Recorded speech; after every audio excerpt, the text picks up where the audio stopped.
Hey guys. Here's the final part of Vulpine. Again, I do recommend reading along. Anyways, enjoy. Chapter 4. Any luck? Naruto asked as he walked into the training ground, before wincing at a massive eruption of fire. Ouch. Sakura walked over, panting. Phew. Finally got that fire big ball Rasengan down. Anyway, apart from that, not really. Several ideas but nothing concrete. Well, a mission came in and the Hokage assigned it to us. Why? Sakura asked. We're assigned to a mission in a month and to train for that, right? Naruto shrugged. Seems that the old man decided that a good test for fighting a Baijuo would be if we got all the missions related to other sorts of demons. In this case, demon country. I have to admit, it'd be interesting if I can apply that suppression seal of mine to a resisting target, Sakura mused. Right, I'll go get Sasuke. What's he been doing? Messing around with the more esoteric sides of the lightning element. He said he got some interesting ideas after seeing the iron sand in that last battle. A greasy feeling developed in the air, like standing near a power line. Static sparks hummed on exposed metal tips. Sasuke pointed the hilt of the Raijin towards a large hill, one that already bore the scorch marks of heavy use as a technique practice backstop. With his offhand, he took a small coin and dropped it, igniting the legendary weapon. There was a bang, a hiss, and molten metal splattered on the ground. He sighed. This should work, but he couldn't quite make it. A pity, really, as if he could have had the potential to match some of the great historical S-rank techniques. Forget the Chidori and all its manifold variants, this one was his answer to Naruto's Rasen Shuriken. It was just too hard to shape the electric field that precisely. Yet. He knew the Raikage could use lightning as an armor, so there was nothing theoretical against it. Perhaps if he used metal supports to hold the charges required? Sasuke. Sakura came running up with details of their latest mission, and he filed away the prospect for later. So. Demon Country sent for aid. Sasuke's Sharingan flicked off, having memorized the order scroll. Yes. We need to go protect their High Priestess, which of course means we need to work out a bodyguard plan. Sakura began flicking through her library of illusions. 20 or so shapeshifted shadow clones a good start? Naruto asked, and gestured for the team to move out. Let's see. I think I can get Kuta to hide on her for a bit, which'll allow him to summon me to her if she's in immediate danger. Any details of the opposition? Sasuke shook his head. The details said that all their Jonin, there are only 3 of them in the country, are accounted for, so that's good news. Sakura took over. Bad news, though, is that Morio's a demon who was known for giving his subordinates upgrades that amount to something not unlike the curse seal. Extra chakra source, more potent, that sort of thing. Both the boys glanced at her. You're the one with the most spiritual knowledge. What does demon mean in this case? She closed her eyes, rolling the name around in her head. Morio. Demon country demons are all pure black chakra, which means they're unnatural and powerful, but for the most part their bodies are weak, they're not anchored to the world like we are, so their chakra doesn't regenerate without a connection to a more powerful source. Morio's name means. I think it's an echo of his true name. Most exotic chakra beings have common names related to their true names. And I'm getting a sense of the many. So you think he's a sufficient source of power, then? Yes. Above a certain point, inhuman chakra becomes alive like human chakra always is and is self-regenerating. Naruto shrugged. So much for just letting him exhaust himself. Anything else? Yes. Morio appears in legends, indeed, in some history books. He tried to conquer the world with some kind of terracotta army, but didn't get far and all the soldiers of it were sealed away with his mind in one shrine, his body in another. And if one of the shrines was attacked, then it's going to have been the one with the mind, Naruto said with certainty. The others looked at him. What? Minds weigh less than bodies. Imagine carrying a demon body dozens of miles to the mind shrine. Okay. So we need to keep an eye out for enhanced soldiers. Sasuke brought them back on topic. And some kind of terracotta army. That one'll be hard to deal with. Terracotta's an excellent insulator and means that the offensive elements don't work well against it. Would it be bad form for me to go chakra cloak? Naruto asked innocently. Bad form? More like, never even try it, Sakura said. It's a country whose entire point is containing demons. Having one of the 9 apparently breaking free would mean they'd forget going after Morio and switch to you. Naruto winced. Right, forget that. He nodded to himself abruptly. Okay, Sakura should be the close-in support. She's got the most options. Sasuke, Scout high and let us know if anything's coming in, then engage. I'll keep out a clone perimeter out and go for whoever Sasuke's not. Sasuke nodded his approval. Works for me. Infiltration countermeasures? You too, and I'll stop to recharge Sage Mode every few minutes. Should give us enough warning. Sasuke then smiled slightly. Convenient. We get a live fire test of our newest techniques. Pity I didn't make much progress on my current one, though. Which current one's that? Sakura asked with a grin. Don't most of them use current? Nice one, Sakura. Sasuke rolled his eyes. You're corrupting her, Naruto. Ah. Good. The ninja have arrived. Shion looked over Team 7. I have to say, I am less than impressed. Naruto scratched the back of his head. Yeah, we get that a lot. Hidan and Kakuzu could correct you there, though. Shion blinked, then looked more closely at him. You have some kind of taint to you. I can't tell what kind. Then she looked at the others. And both of you as well. Why? I've got Kami blood way back in my family tree. Sakura shrugged. Less sure about where Naruto and Sasuke get their traits from ultimately, but both are descended from the Sage of Six Paths. I see. Shion frowned. So, which of you is the strongest? Sakura and Sasuke pointed to Naruto. Skill is something we have much more of, Sasuke began. But in terms of pure strength, you can't beat Naruto. Naruto pouted. That's mean. Good, Shion said. That means he will be the one to carry me. Wait, what? Then Shion's eyes flickered into a strange purple pattern. When they stopped, she looked Naruto in the eye. You are going to die.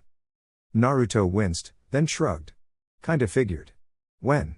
At the age of 93, with Konohamaru as the sixth? No. In the next few days. Morio's soldiers will kill you. Sasuke frowned. How? And how do you know? I see the future. And sometimes I predict the death of someone near me. That's why there's so few attendants actually here in the inner sanctum, they're afraid of it happening to them. I repeat. How? Shion went over the received memory of the future. In it, she had been stabbed in both lungs. So, as usual, she explained to one of the people around her that they would die in this manner, thus changing the future so they would protect her fatalistically and she would survive. It was a cruel and heartless thing to do, maybe. But she had to do it, only she could seal Morio. It was for the good of everyone. Naruto snickered. That's it? Did you actually see me die? No, but it's obvious you did. Nobody survives having punctured lungs. Actually, Naruto can regenerate. Hell, I think Sasuke took out half his liver when he first tested the sharp spear and misjudged the length. The Jinchuriki winced with the memory. Yeah, that kinda stung. So don't worry, I'll be fine. She embraced herself for another future vision. Nothing. Well, that was either very bad or very good. Either she'd die to the method she'd just seen, or she'd live. Actually, Naruto, thinking about it, Sakura mused, might be a good idea if she had some kind of body armor. She's not got a conditioned body like we do. If people are going to be throwing around ranged stuff? Good thought. Naruto thought for a moment. Tell you what, I'll lend her my tuning vest. That'll stop most bladed weapons, and I'll just substitute it with a sage charge up. Both his teammates eyed it with some distaste as he took it off. What possessed you to dye it orange, anyway? Naruto shrugged, and handed it to Shion. It's my color scheme. My mum was the red-haired habanero, my dad was the yellow flash, it's frankly inevitable. I'm almost annoyed that my nickname has nothing about orange in it. Demon Wind is good enough, quit it. Remember, one of the Cage of Stone is called Aniki the Fence Sitter. Shion winced despite herself. That's the name of a ruler? Yep. Old man Hokage has a much cooler one. Naruto hoisted her onto his back. He's called the God of Shinobi, or the Professor. Well, we better get going. Where's that shrine with the body of the demon? Swamp Country. Naruto let her down again. That far? Sasuke, you up to giving us some transport? Sasuke nodded.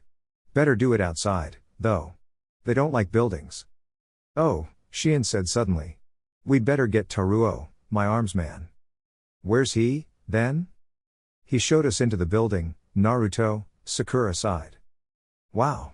This is amazing, Shion laughed, raising her arms above her and feeling the rush of air over them. Naruto made sure he had a proper grip on her. It wouldn't be good if the priestess of Demon Country fell off the hawk, after all. I'm sorry. Pardon? Naruto frowned, looking more closely at her. Her entire demeanor had changed in just the last few seconds. I said I'm sorry. When I told you that you were going to die. That wasn't true. I was going to die. It's how my power of prediction works. My soul jumps back in time after I die, and then I tell someone else they're going to die, and that way I survive. Naruto shrugged. Not a problem to me. But it might work better if you just said you'd received a vision of your own death and gave all the details you could, that way they'd be able to protect you better, right? She smiled. I suppose I'm unlikely to get stabbed in a forest today. The gang of four continued their stakeout of Shien's shrine. Boss? Shizuku ventured. How long are those ninja going to be in there? Kusuna shrugged. Let's force them out. Gitai. Gitai took in his dark chakra enhancement, and slammed all four hands on the ground, sending bombs to blow up the structure. They watched as the dust settled. Did we just kill them? Setsuna frowned. Who did our recon Janan say the Konoha team was again? 3 of the 4 seasons, I think. Kusuna volunteered. You idiots, they have 2 flight-capable ninja on that team. They might have left hours ago, we'll have to go and head them off before they reach Lord Morio's body. Kusuna gave Setsuna a glare for showing him up, then recharged Gitai's serpent and they all began running for swamp country. Hey, look! Sakura pointed, and the rest of the group spotted the terracotta army standing guard outside a structure below. Shien frowned. I think that's the other shrine. They must have got here before us. The 3 ninja exchanged speculative glances. Naruto came to a decision first. Sasuke, I need to get on solid ground to charge up my sage mode, but once I am I'll cut you a path. Got it. Sakura, bring Shien with you. Sasuke tapped the wing of his mount, which began to slip sideways in the air towards a nearby hill. What? You're going to stay behind, Naruto? Shien asked. Until those stone things are all destroyed. Naruto was unusually grim as he jumped down with the priestess. Those things leveled villages on the way here, I want them gone. Once they were on the ground, he passed her to Sakura, who was enveloping herself in a haze of water, and began to concentrate.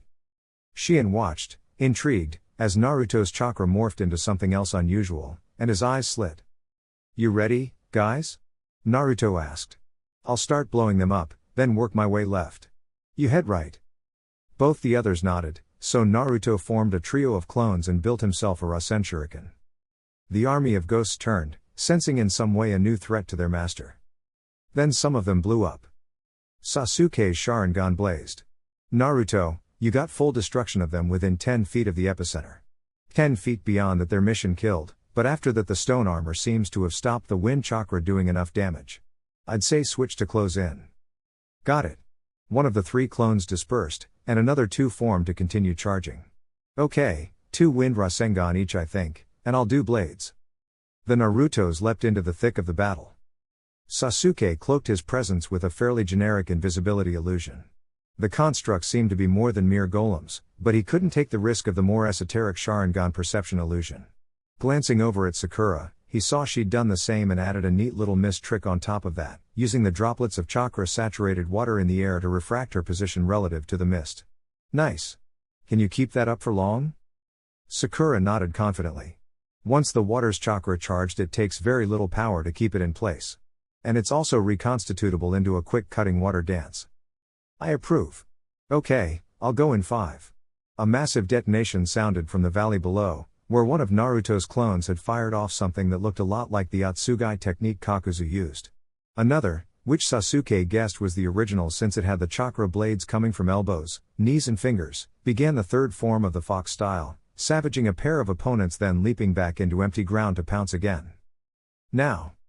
Apparently Naruto heard him, as a Rasen Shuriken screamed in from the 2 clones left up on the ridge, flew over their heads and annihilated part of the shrine wall nearest them. This revealed a corridor that would allow them to bypass the melee at the main doors. Here's the seal containing the body of Morio. It still seems to be closed, thank goodness, Shien sighed in relief, and her armsman patted her back. We're almost done, my lady. Okay. Everyone, stand back. I am going to perform the shrine sealing ritual. Sakura frowned.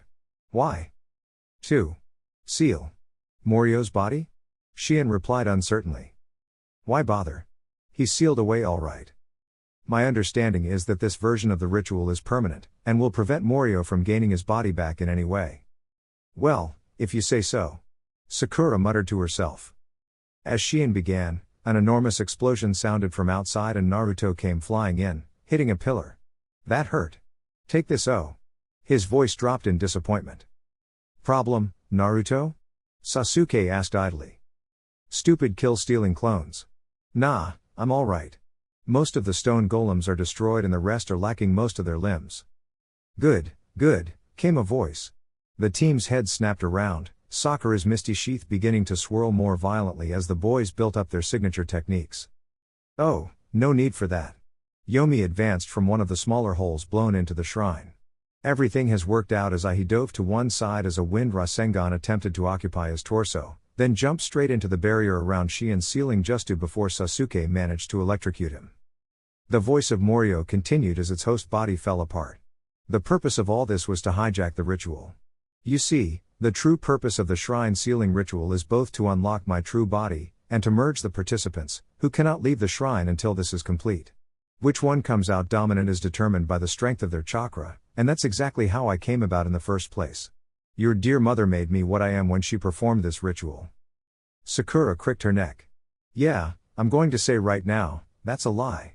The last bit, anyway, if you'd been created in the shrine sealing ritual, you wouldn't have had a chance to do anything last time. Good point. Sasuke nodded. So, this means?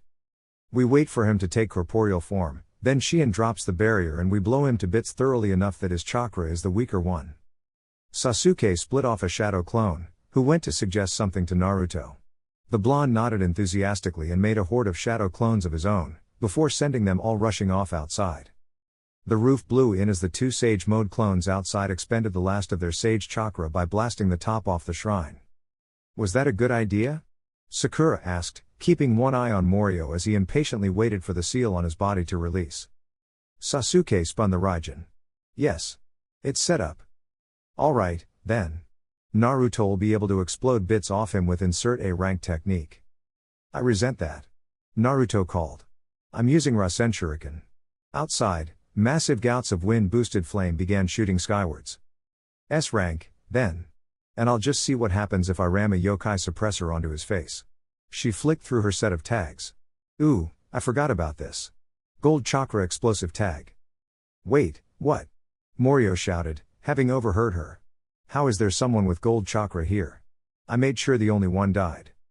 2 points. Sakura gave a cocky grin. First, you missed the people with recessive bloodlines. Second, you just more or less admitted to me and to everyone else in the shrine that Shien's mother had gold chakra like me. And, since it's hereditary, like Shien herself.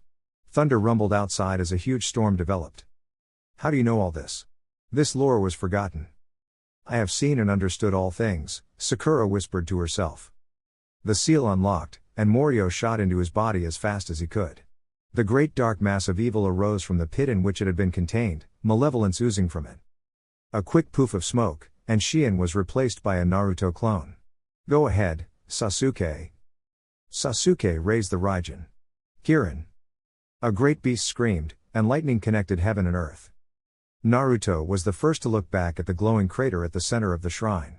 Guys, did we get him?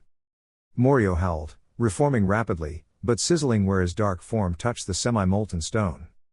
Guess not. My turn. 50 shadow clones formed with a thought, and the screeches of many Rasen Shuriken filled the air. Oh, come on. He's still coming back? Naruto asked incredulously. Sasuke hit him with a 3-foot lightning bolt and then I applied something that could give Millie a hard time. My turn now. Sakura lobbed a kunai into the, by now rather deep, crater. A flash came out, then a horrible scream. She turned to the others and looked smug. Yeah, Naruto muttered. You have the gold chakra to a level usable in jutsu and seals, go you. Sakura threw a V sign, then frowned. So it wasn't the tag I was picking up. Shien, mind letting me have a look at that bell? Shien shot a glance at the thrashing form of Morio, and walked over. Interesting. This seems to have some kind of switch function. Currently it's sealing away your gold chakra. But the bad thing about it is that it doesn't allow for a mixed state like mine, either you're pure blue or pure gold, though it does let you use the other type via the bell. Sakura straightened. Okay, I know how to do this. First, if you switched you could destroy both Morio and yourself. Second, there's no need for it. Get over to Naruto and give him some of your chakra, via the bell, okay? Naruto, go into Sage mode and build a Rasen Shuriken with the contributed gold chakra.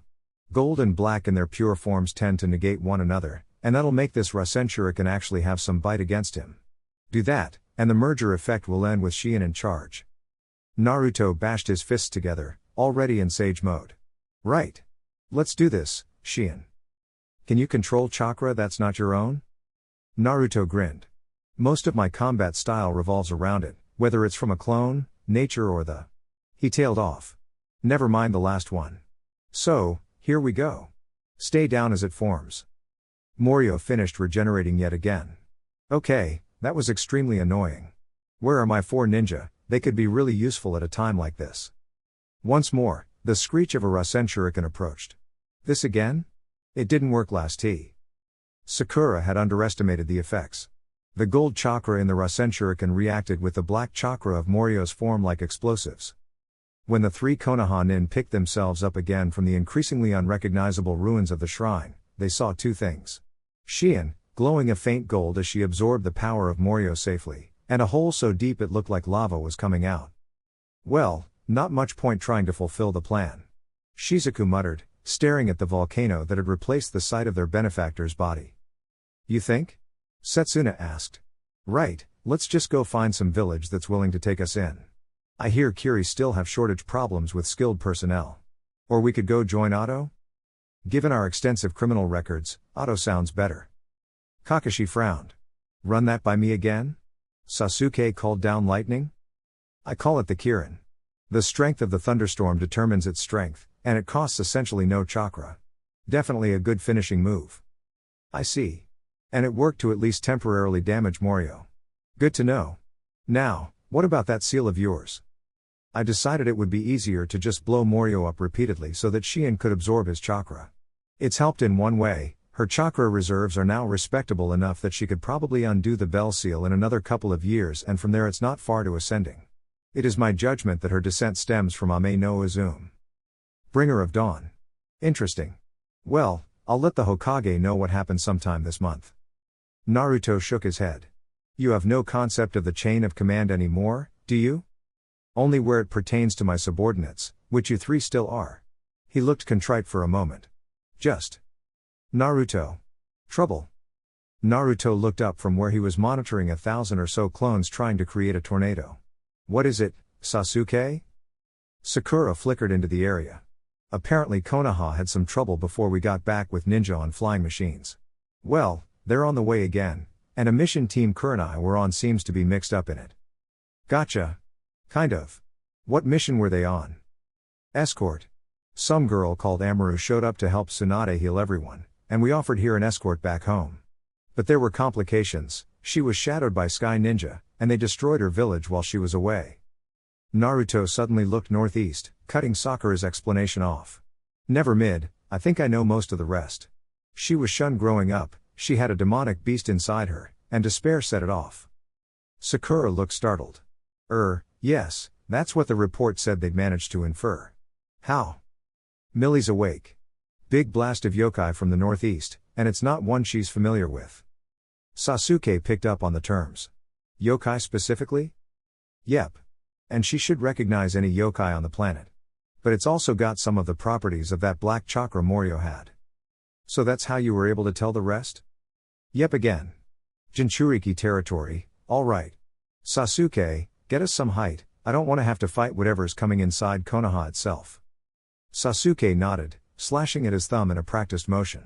Intel? I'll check with the old guy once we're airborne. Yokai? You're sure? Mandias closed his eyes, and sniffed. Yes, there's something in the air. You say Millie doesn't recognize it? No, not at all. Which really worries me. Naruto adjusted his grip on the elderly sage slightly as the hawk banked. Yokai's fragments of the 10 tails, right? Could this just be a tiny little bit? Possibly. We never did work out what happened to the consciousness, though none of the 9 have anything that can be traced back to it. The 10 tails was pure malevolent evil, and we're lucky it moved slowly enough life could survive where it wasn't. Naruto shrugged. Couldn't it have just vanished? We could be that lucky, but I've learned not to bet on things like that. Especially around Millie. Fair point.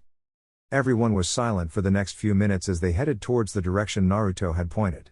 One of the hawks broke the silence first. What is something that big doing in the sky? Sasuke glanced down. I don't quite see it yet. His Sharingan flashed on for a moment. Wait, there's a dot. But I can't get anything more from it. It is some kind of fortress or city. It is huge. More than that, Mandia said, suddenly tense, the area of yokai ahead has greatly expanded. I think the flying object is being powered solely by whatever is giving it off. Millie snarled inside her host. Something about it not being an ethical power source, and an old enemy called Mr. W. Wow, she's really keyed up at the moment. Then the hawks broke formation, diving to the sides as a number of one-man flying machines bore in on them. Sasuke's eyes flicked on. That gear of theirs drains their chakra to run it. Neat. Sakura narrowed her eyes for a moment, flickered into empty air and then replaced with one of the pilots. Naruto. Dismiss Mandia's for a bit, I've got you a better ride. I like how you think, Sakura. Naruto replied, the fox sage vanishing from his lap as he got ready to switch with her. You want me to go ahead and summon you in? Yeah. Then a thought occurred to her.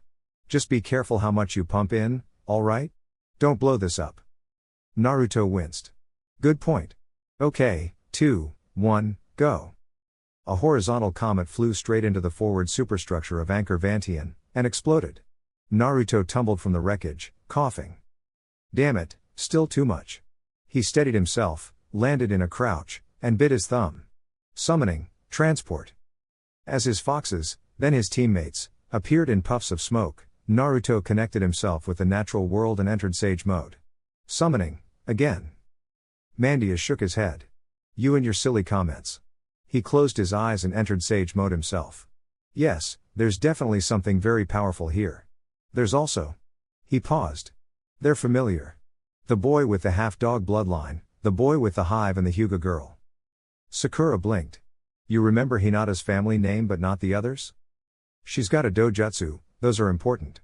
Mandia's indicated one of the large buildings making up the flying fortress. In there, I think she's fighting someone.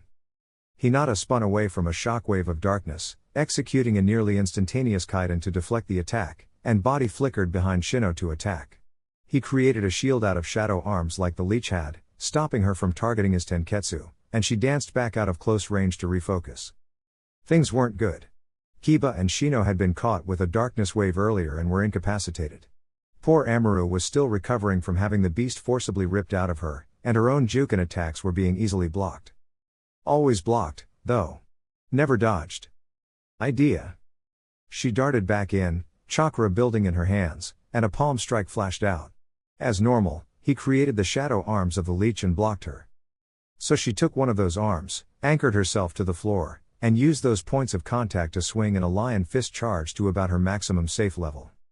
That sent Shino into the wall, and nearly herself as well, only her quick reflexes allowed her to let go of the arm before it pulled her along with her enemy. Kiba coughed. Took you long enough. She looked at him blandly. My normal approach is useless here. Though his chakra is sufficiently out of control that I think sealing up his tenketsu might make him explode. Shino looked their opponent over, swaying slightly. How is it that he is able to react to your attacks? I think it's some kind of mental reading effect. When I was indecisive about my response a moment ago, he didn't guard anywhere until I made a decision, and then he was limited to the least dangerous choice. Amaru's voice came from the corner. The Zero Tails. It can do that, yes. It's like it has a mind that stretches out of its container, like there should be an intelligence big enough for it. Hinata and her team turned to her. I've had it happen a few times before, I can sometimes tell when people are unhappy, when they're upset. And only now do you know what was really going on, Hinata said, understanding. A roar made them look around. I will kill all of you for that. Shino bellowed, as he tore the wall apart with his shadow hands. Hinata simply smiled. 3, 2, 1. The roof came imploding inwards, with a shape of red and orange falling through it. Hey, bastard. Naruto arrived, claws first and 6 solid tails lashing. Let's fight. One of the great stone faces of Anchor Vantian collapsed, Shino's flying form going straight through the cheeks. Naruto leapt after him, wincing as his second stage form shuddered a little with instability. Damn it, Millie, what's gotten into you? Don't. No. It's just making me angry, just like I was when Madara controlled me. Are you smashing up my mindscape? Maybe. Jump in the damn ocean. It's much harder to break, and don't take that as a challenge. Ah. That, and it's the representation of the influences of my parents on you, both of whom are related to water. Naruto returned to the battle, and just barely stopped a sort of dark orb of the black chakra, held in his opponent's hand. Hey! Copyright issues. 3 of his tails pushed him up as he sprang backwards away from the deranged doctor. This is how you do it. Millie? You mean it? Time to blow something up without consequences? This once, yes. Naruto surrendered control to Millie, who took some of his offered chakra and mixed it with her own. You know, I'd never have the concentration to do this were it not for the way Ozzy tricked me. He didn't tell me how long it would take to learn how to blow things up with my mind. As she finished, the Baijuu ball formed in her mouth. Now, how do I fire it again? Ooh, shiny. With that, she lost concentration. Good thing the Baijuu ball was forgiving as attacks went. An enormous directed explosion of chakra shot out of her / their mouth at Shino, who moved his shadow arms in the way but wasn't able quite to properly block it. Naruto reassumed control as he landed on all fours, and noticed a flicker of movement over in the scorched crater that looked like it went most of the way through what was left of Anchor Vantian. Hinata blurred to a stop, a satisfied expression on her face. I thought so. The amount of chakra in the air was sufficient to overload his senses. With another little chakra flare, she vanished back to the room the rest were in just as Shino's system overloaded. Naruto watched as the Zero Tails burst out of his body. Ouch. Now that's why you need to watch out for how old you are when you put insanely potent chakra sources inside your body. For starters, if you're old enough to do it yourself, you are too old. The leech began to advance on Naruto, building up an unusually large amount of chakra by drawing from Anchor Vantian instead of the other way around, but was interrupted by a blizzard of Chidori Senbone and a B-ranked water technique to the face. Naruto. Mandy is called, running into the room on the heels of the 2 special Jonin. I've worked out what it is. It's the 10 tails brain. What? Naruto replied, keeping one eye on his tails as they fended off the leech's arms. You mean this is the thing's mind? No. Only its brain. A huge fragment of thinking chakra, with nothing to fill it, so it seeks out the emotions of others. I think it was transferring some of the old instincts of the 10 tails to Millie, though luckily her own personality is stronger. Great. Naruto began to slide across the floor as the Zero Tails started to reel his transformed body towards it. Anything I can do about it? Oh, I see. There should be some kind of control mechanism somewhere on the fortress. Destroy it and it'll be unable to maintain what sanity it has. With a quick bite, Naruto removed one of its chakra arms and spat it out. Disgusting. Why do you want to send it insane? Sasuke had already left to go find Hinata. Sakura shrugged. If it can't think, it can't plan properly? With that, she followed him.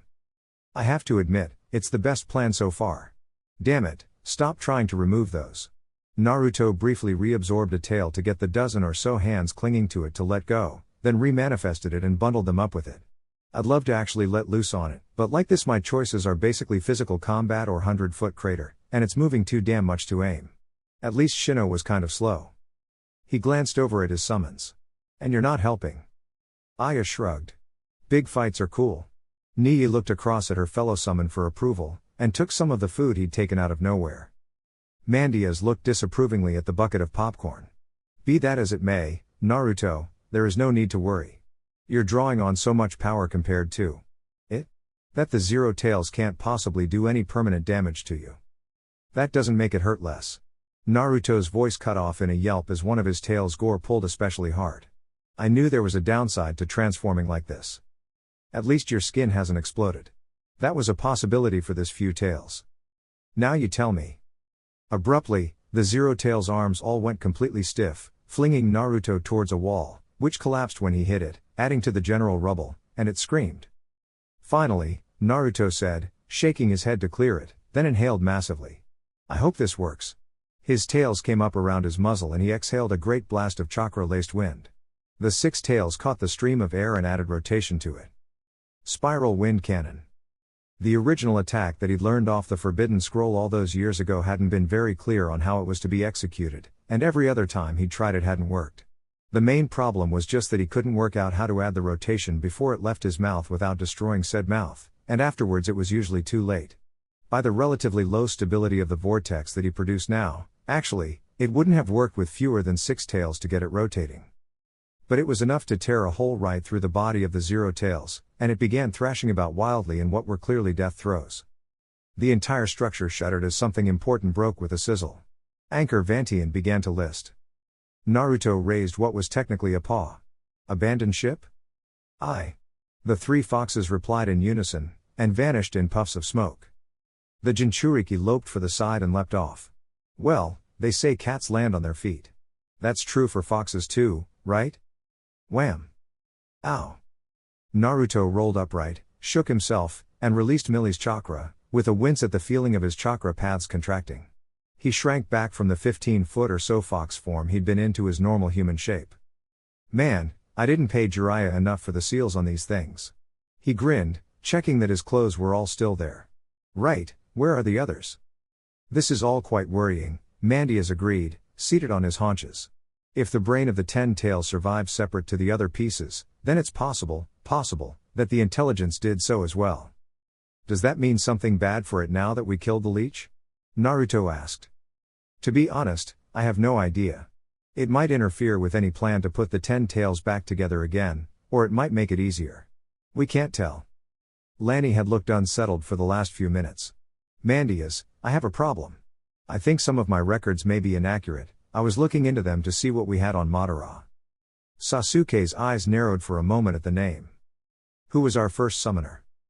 Mandias closed his eyes, casting back through his long memory. I think it was one Mari. The girl whose nickname was the Beast. Second? His voice was more confident now. Shuichi. Third? The old sage listed off the names one by one, Lanny checking them off against her small archival scroll and looking increasingly worried. And 10th? Naruto here. And you're certain you didn't miss one? She pressed. I was here when the summon scroll was first made, and I have guided every one of the companions of the fox. I remember them all well. Right. She unrolled the big scroll. Because there are 11 spaces filled. How very strange. Mandias looked disturbed. I didn't know anything at all could interfere with the connection inherent in the scroll. Hold on a moment. He closed his eyes again and slipped into sage mode, running back through his memory like the pages of a book. The first assigned did so at the left end of the scroll. Nothing wrong with the second, third, fourth, fifth, sixth. Hey, she never could form the characters right. 7th, 8th, 9th. His eyes snapped open. It's Naruto's signature. That's the only one out of place. Madara's signature was in the 9th slot, and now it's in the 10th as well. But he only signed once. Someone has snuck their name onto the scroll, and it's Madara Uchiha, which is impossible, because if he's in the 9th slot, then he's dead. Sasuke blinked, shocked. Sakura frowned. Is it possible to fake a signature on the scroll? No. It has to be a name that's yours somehow. A birth name, a given name, a true name. But not a false name. Then, Sakura's mind flickered with concepts. Is it possible to change your name somehow? For the purposes of this? I mean, could someone change their name to Madara Uchiha, sign the scroll, or get their name on the scroll by that connection otherwise, and change it back? That's disturbingly possible. It would be incredibly hard to change any of the names in question, since they're fundamental parts of the person, but if our Uchiha massacring hypothetical villain did manage that, then they would be able to add themselves to the scroll like renewing a contract, reinforcing it. It wouldn't even need them to be in the same plane as the scroll. But who would do such a thing? And if this is the person we've all spent the last decade and a half calling Madara, then why pretend to be him? Sasuke slowly raised a hand. Just so I can be sure, this hypothetical villain did do all the things that I hated about who we thought was Madara, right? Yes. Then it appears that I still hate the same person, just under a different name. What's the fake name they're using? I think Itachi's letter to you, said Toby. Sakura turned chalk white. Kun numbers. Pardon? Sasuke asked. Sakura turned to him, and began counting. Hitobi, Futabi, Mibi, Yobi, Itsubi, Mubi, Nanabi. Everyone's minds raced ahead of her. Yabi, Kokonobi. Oh, crap. Naruto breathed. Toby. There was silence for a minute. This explains. Much, Mandius said softly. Thoroughly shaken, the three swore among themselves to never mention that in the elemental countries, and returned to Konoha after deciding that if they ever met Toby on their missions they would just run. If he was Datara teammate as Itachi's letter had suggested, it wasn't exactly as if they'd want to stay near the duo even under normal circumstances. Hey, guys. Sasuke and Naruto froze, before carefully retracting their knife hand strike and sweep kick respectively. Sakura? It's time. One of the teams in the area had a Yamanaka, and they reported to Inoiki. The Three Tails has finished reforming. Well, here we are. Sakura glanced over at the scratch force. In addition to her own full team, Shizune, Tenten and Ino had been brought along for the sealing. Lee, Kiba and Shino completed the ranks. Unfortunately Hinata and Neji had both been occupied elsewhere on clan business and there hadn't been the time to make up their teams. Their mission was simple: seal the Three Tails in a storage scroll. Apparently Jiraiya had some kind of special seal design that could take 3 tails of power. Sakura had looked it over and pronounced it possible. The problem was watching out for anyone else in the area. That was what most of the ninja were along for. Shizune gestured to the 3 other sealers. Come on, we need to set up the search mode. The other 3 kunoichi moved to the corners of a square, and raised their arms with Shizune. On a signal they all cut their thumbs, activated their copies of the seal technique and fed them chakra. The complex seal array instantly blossomed into the sky, thickening and solidifying so that when they cut the feeds it stayed there, before floating off to begin quartering the vast lake. Naruto watched it drift over the water. That's really impressive. That's something like that could seal an active, uncontained tailed beast. I mean, most of the time they have to be fought to a standstill. Yeah, hey. About that, Sakura said nervously. Naruto didn't even turn around. I have to fight it, don't I? Pretty much. Most of the power is in the containment array, there wasn't much left for the capture array. Just hit it until the barrier can solidify properly, then we'll get a fox to summon you out. His eyes closed, and he drew in nature's power. Okay. Ready now. And just in time, too. Sakura blinked. How can you tell? A tailed beast? Any sensor worth their salt could sense that once they were within their range, and being connected to nature gives me a lot more than normal. Sakura cursed inventively. I can't believe I forgot that. Of all the times to have that Hyuga clan meeting. We could have sorted this out much more easily. Not every day that their clan head's second child heads off to a tuning exam. Ah well, we're here now. Naruto formed a small squad of clones, and began spinning up a Rasen Shuriken. 3, 2, 1. He hurled it. Less than a second later, the Three Tails emerged with a roar from the water and got a Rasen Shuriken to the face. Sasuke? The Jinchuriki asked absently. Not much damage, that shell must be one of the toughest things in existence. Get some good storm clouds going and I'll be able to blast it when you want. Sounds good to me. Guys? 2 of you charge up and help boost Sasuke's fire, other 2 come with me. The 3 Sage Mode Naruto charged off in unison, all 3 of them working the seals for drilling fang bullets. Shizune watched the explosions start. Wow. I never really grasped the kind of thing Team 7 deals with before. Kiba chuckled. What are we, chopped liver? Akamaru barked something. Kiba turned pale. What? No, you can't take a taste to check. He has a point, Shino stated in a monotone. Our last major mission involved a demonic entity on the same order as a tailed beast. Although our utility was limited. Hey, yeah. That mission was confusing. Why? Tenten asked, unsealing the Garyan sword and spinning it around her palm for a moment. Our enemy was called Shino. But are you not called Shino, my youthful Aburame comrade? Lee asked, confused. Exactly my point. Ah, I see. Guys. Ino asked, looking up. Was there a massive thunderstorm here a minute ago? A 2-foot bolt of lightning hit the water and blew a crater in it, then a pair of Rasen Shuriken hit the Three Tails in rapid succession.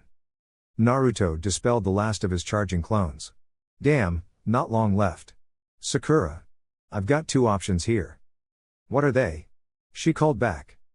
Get eaten or go fuzzy. Sakura shook her head for a moment. Naruto considered being eaten a viable option? Second one. Okay. He dumped his sage chakra in a single massive pressure damage, then drew out 7 tails of chakra. That was the point his second stage actually started getting really big. The Three Tails sensed the presence of another like it, and obeyed the relatively primitive animal instincts that had reverted to on reincorporation. Rival. Fight. Kill. Everyone watched in awe as the two titans battled, Naruto's fox paws glowing with red-orange yokai as he applied the water-walking exercise on a grand scale. Does somebody have a can opener the size of the Hokage monument? A few people sighed with relief, not quite believing before that this really was Naruto in control. Yip. Why do tailed beast things always go for the tails? A massive tidal wave splashed up from the impact as Naruto shook the three tails off. I suggest we run. Shino calmly stated. Okay, Yukimaru, you need to take those pills in order to increase your natural link to the three tails. Really? The boy asked. What for? So you can call it to the surface, of course. But it's right over there. He pointed, and the sound nin followed his finger. The gigantic turtle appeared for a moment flying through the air in an eruption of water, before a huge lightning bolt shot down from the still present clouds and slammed it back into the lake. Nurari gaped. How did we miss that? Who knows? Rinji muttered. I don't? Asked Gozu, sounding uncertain. Who cares how, let's get over there, Guren shouted, and took off over the water with her team in pursuit. That's me out, Sasuke stated, gauging the disappearing clouds. That last one exhausted the storm cell, no more Kirin today. Sakura winced at the impact from the turtle hitting the fox in the chest with its tails. To be honest, I think Naruto might do better if we were standing a bit further off. Sai gave his normal creepy smile. Exposing people to the fear of inflicting collateral damage is a major problem among high-level ninja battles. I knew it, Sakura said, fight temporarily forgotten. I knew all of those bland sayings of yours were from a book. I was reading that one last night. Clearly you are not very far into Danzo's big book of ninja. That's in the first chapter.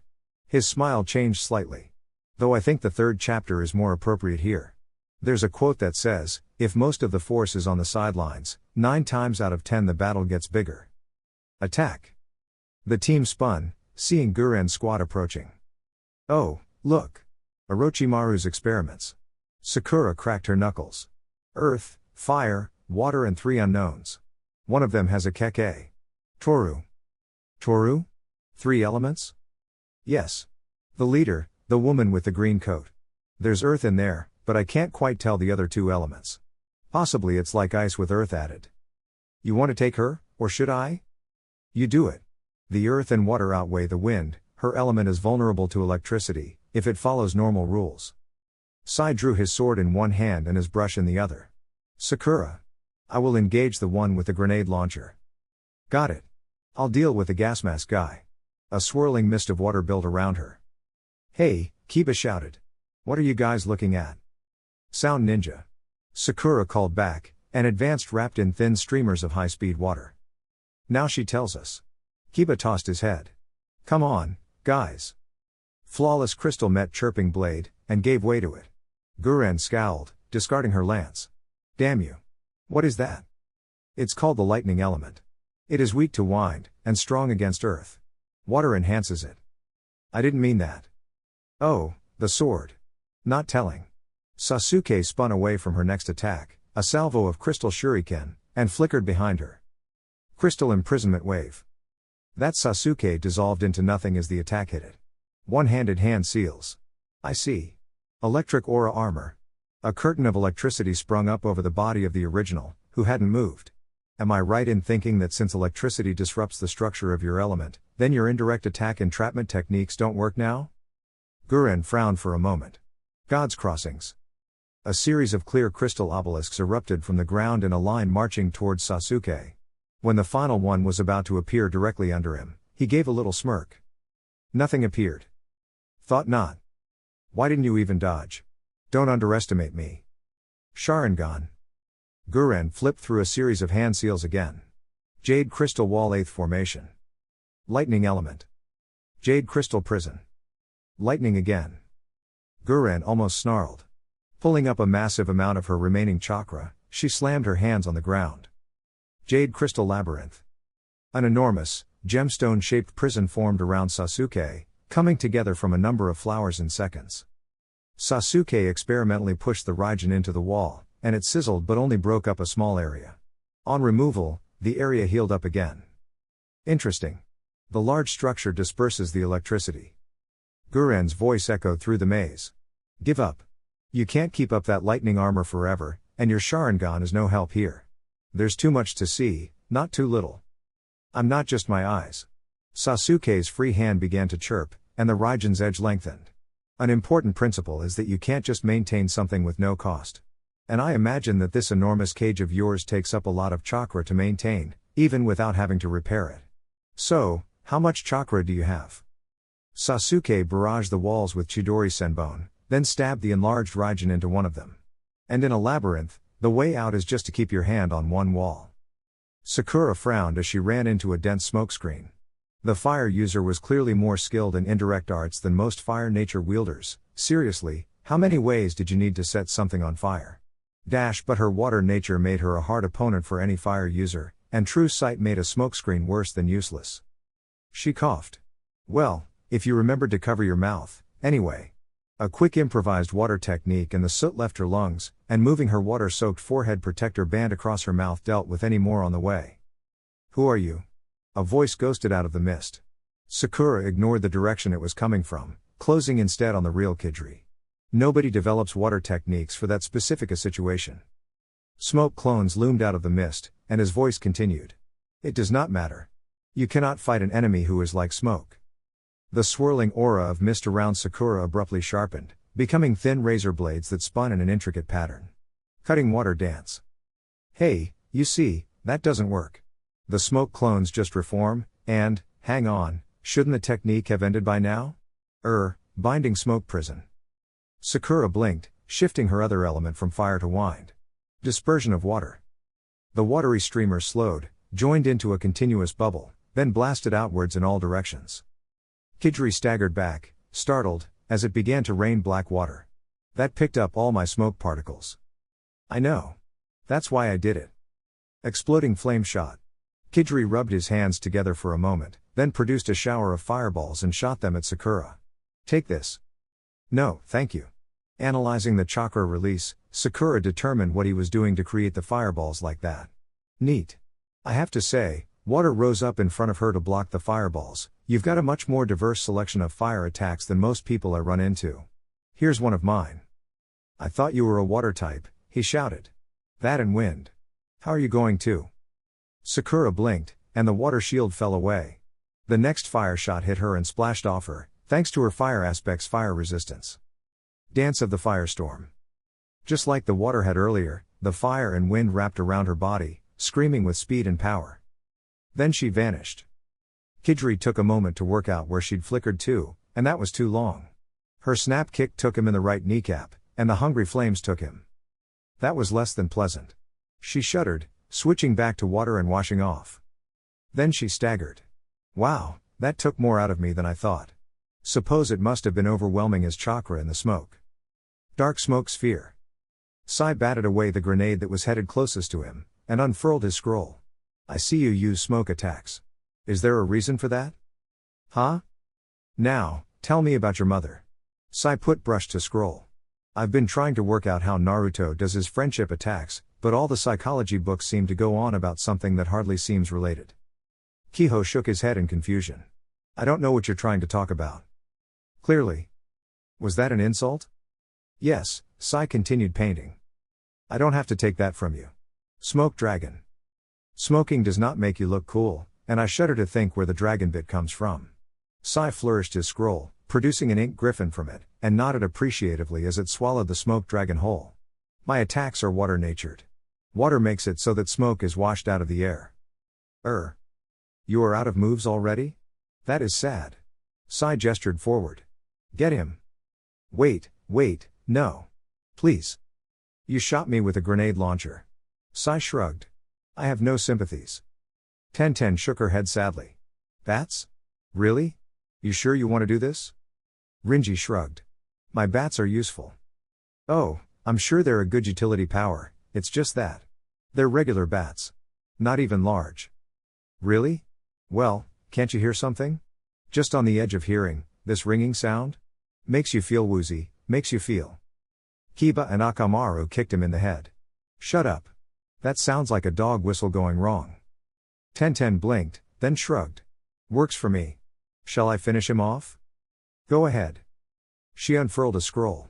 Everything including the kitchen sink attack. A number of large appliances flew out of the scroll and pummeled Rinji, ending with a metal sink and pipes. Kiba frowned. Not that I'm complaining or anything, but... Why? Comedy value. I filled it last month when we had to demolish a house. I see you are a most supple and youthful opponent. Lee launched a series of kicks, and Nurari flowed out of the way of them effortlessly. Marvelous. I can see that this is a true test of my youthful skills. Do you always say that? But of course. Youthfulness must be proclaimed constantly. Lee finally managed to land a hit, though Nurari deformed with the blow to avoid being damaged, and found that his hands were covered with a strange, slimy substance. Ah, I see you discovered my slime suit. It will stop you from moving, resisting your attempts to move even as I rob them of their force, Nurari giggled. A light gleamed in Lee's eyes. A challenge. Sixth gate of joy. Wait, what? Morning peacock. Nurari discovered to his dismay that his slime suit was not in fact immune to evaporating. Gozu slammed his fists together. Puny little Konoha ninja. I will break you. Ino glanced over at Shino. Is he on steroids or something? I do not know. Shino formed a hand seal, and a number of bugs swarmed out. Can you target him with a mind-body switch? It would be helpful. He'd need to be fairly still first. Dad taught me the faster version, but it still takes a second or so. Then I will hold him still, so you can do that.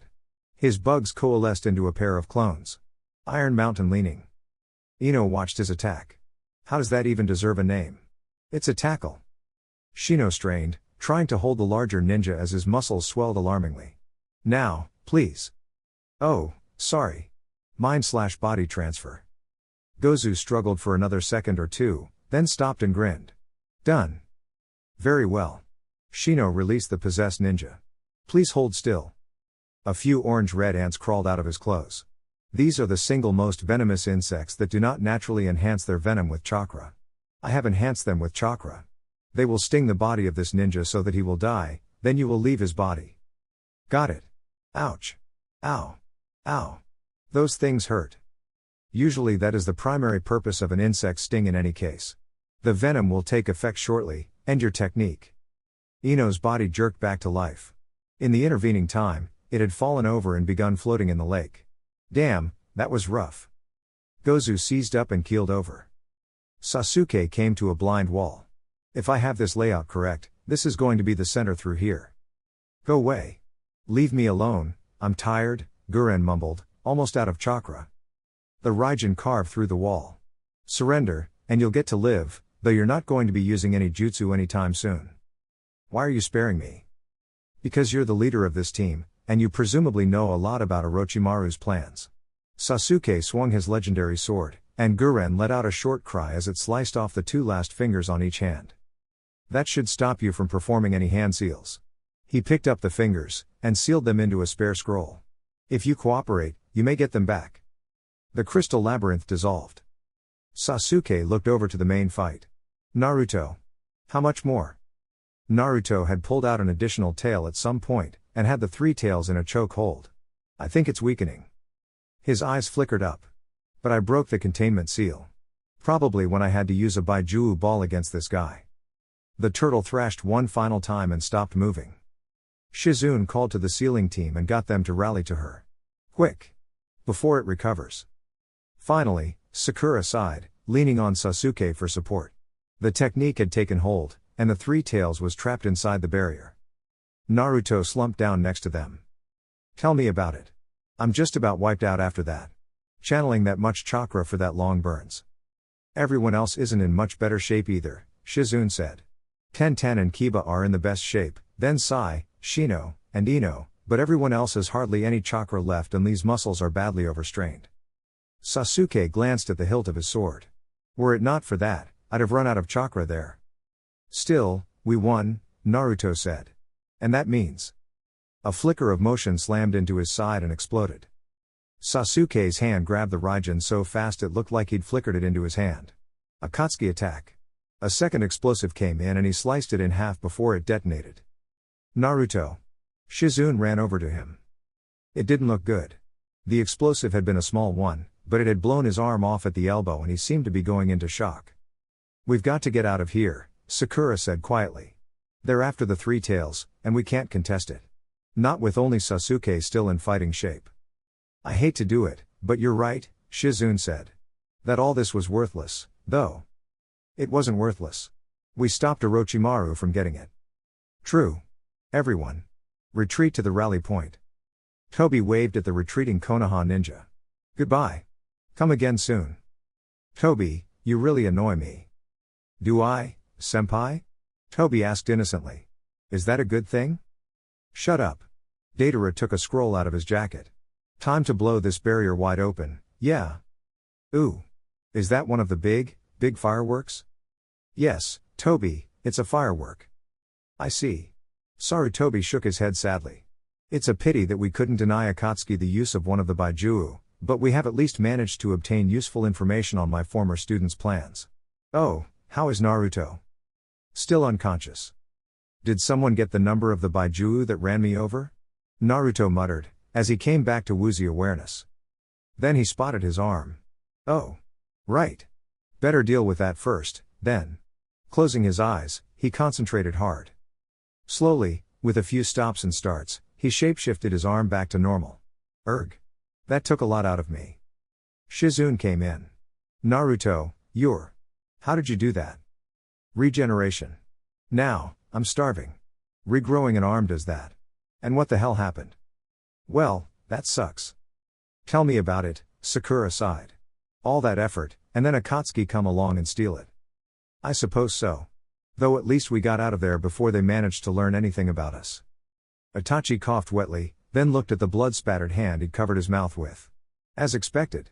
I will have to fight Sasuke within the month. I think I have the adaptation to my eyes chakra network completed. I hope it will affect the Amaterasu correctly. Kisame. Leave me, I have private matters to deal with. Kisame grinned. What, writing a letter to your girl again? Sure, Itachi, I'll let you have that privacy of yours. The shark man shifted his legendary sword on his shoulder. Don't know why you're so hung up about it. So what if you were a clan heir? That was 7 years ago. And it's not as if you enjoyed it anyway, least I think that's what you were trying to say with the whole murder thing. Or was it that they just didn't like the girl? He chuckled, then left the room they were staying in a small town on the border of fire country. Itachi said nothing more. He'd carefully crafted the image of some secret paramour, but he didn't think Kisame actually believed it. Brash or not, the man was an S-ranked missing nin. No, it just gave him the excuse he needed to look the other way whenever Itachi did his private matters. He silently gauged his chakra. Good. The disease has not affected that, at least. Sitting down at the ratty table provided, he began to write 2 letters. One, to his brother, detailing the battleground he had chosen, a fortress dating to before the founding, and how to disarm the multitude of traps leading into the Uchiha fortress. He left out 1 in every 10 of them, of course. No sense letting his brother grow complacent. The second was simply addressed to bearer. You have received this letter because you are the one gauged by the crows to be the best hope for them to continue. The summons under the banner of the Yatagra are exacting, precise, and demand that the individual consider themselves as part of the collective. You will find them to be loyal, so long as you can meet their high standards. You will find them to be skilled, so long as you display skill in return. Continue their legacy. Itachi, of the Uchiha clan.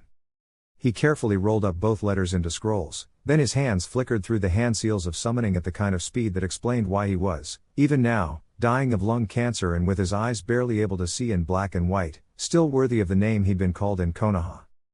Paragon. Not a prodigy of the ninja arts. Prodigies could be skilled in ninjutsu, or the subtle art of illusions, or in seals. There were even prodigies in specific fighting styles. No, Itachi had been seen as the next god of shinobi, a man to whom all the ninja arts came as naturally as breathing. More naturally, now. And, like the last, he despised the need for them. Such were the ironies of history. His palm hit the tabletop with no more force than was needed, and a trio of crows materialized. He handed the first letter to one. Go. It is the Hawk Summoner you are to seek. That one would not be stopped by Madara. With Itachi's illness advanced to this point, Madara knew that he would be contacting Sasuke for his last desire, a death by his brother's hands. And that would, as far as Madara was concerned, make Sasuke finally out in the open and manipulable. He put it out of his mind, and turned to the larger 2. One of them bore a scroll in her claws, bearing the emblem of a 3-footed crow. This was his summon contract. The other was older and only a little larger, but had taken Itachi the most chakra to summon. This was the crow's boss. Meguichi. Itachi inclined his head.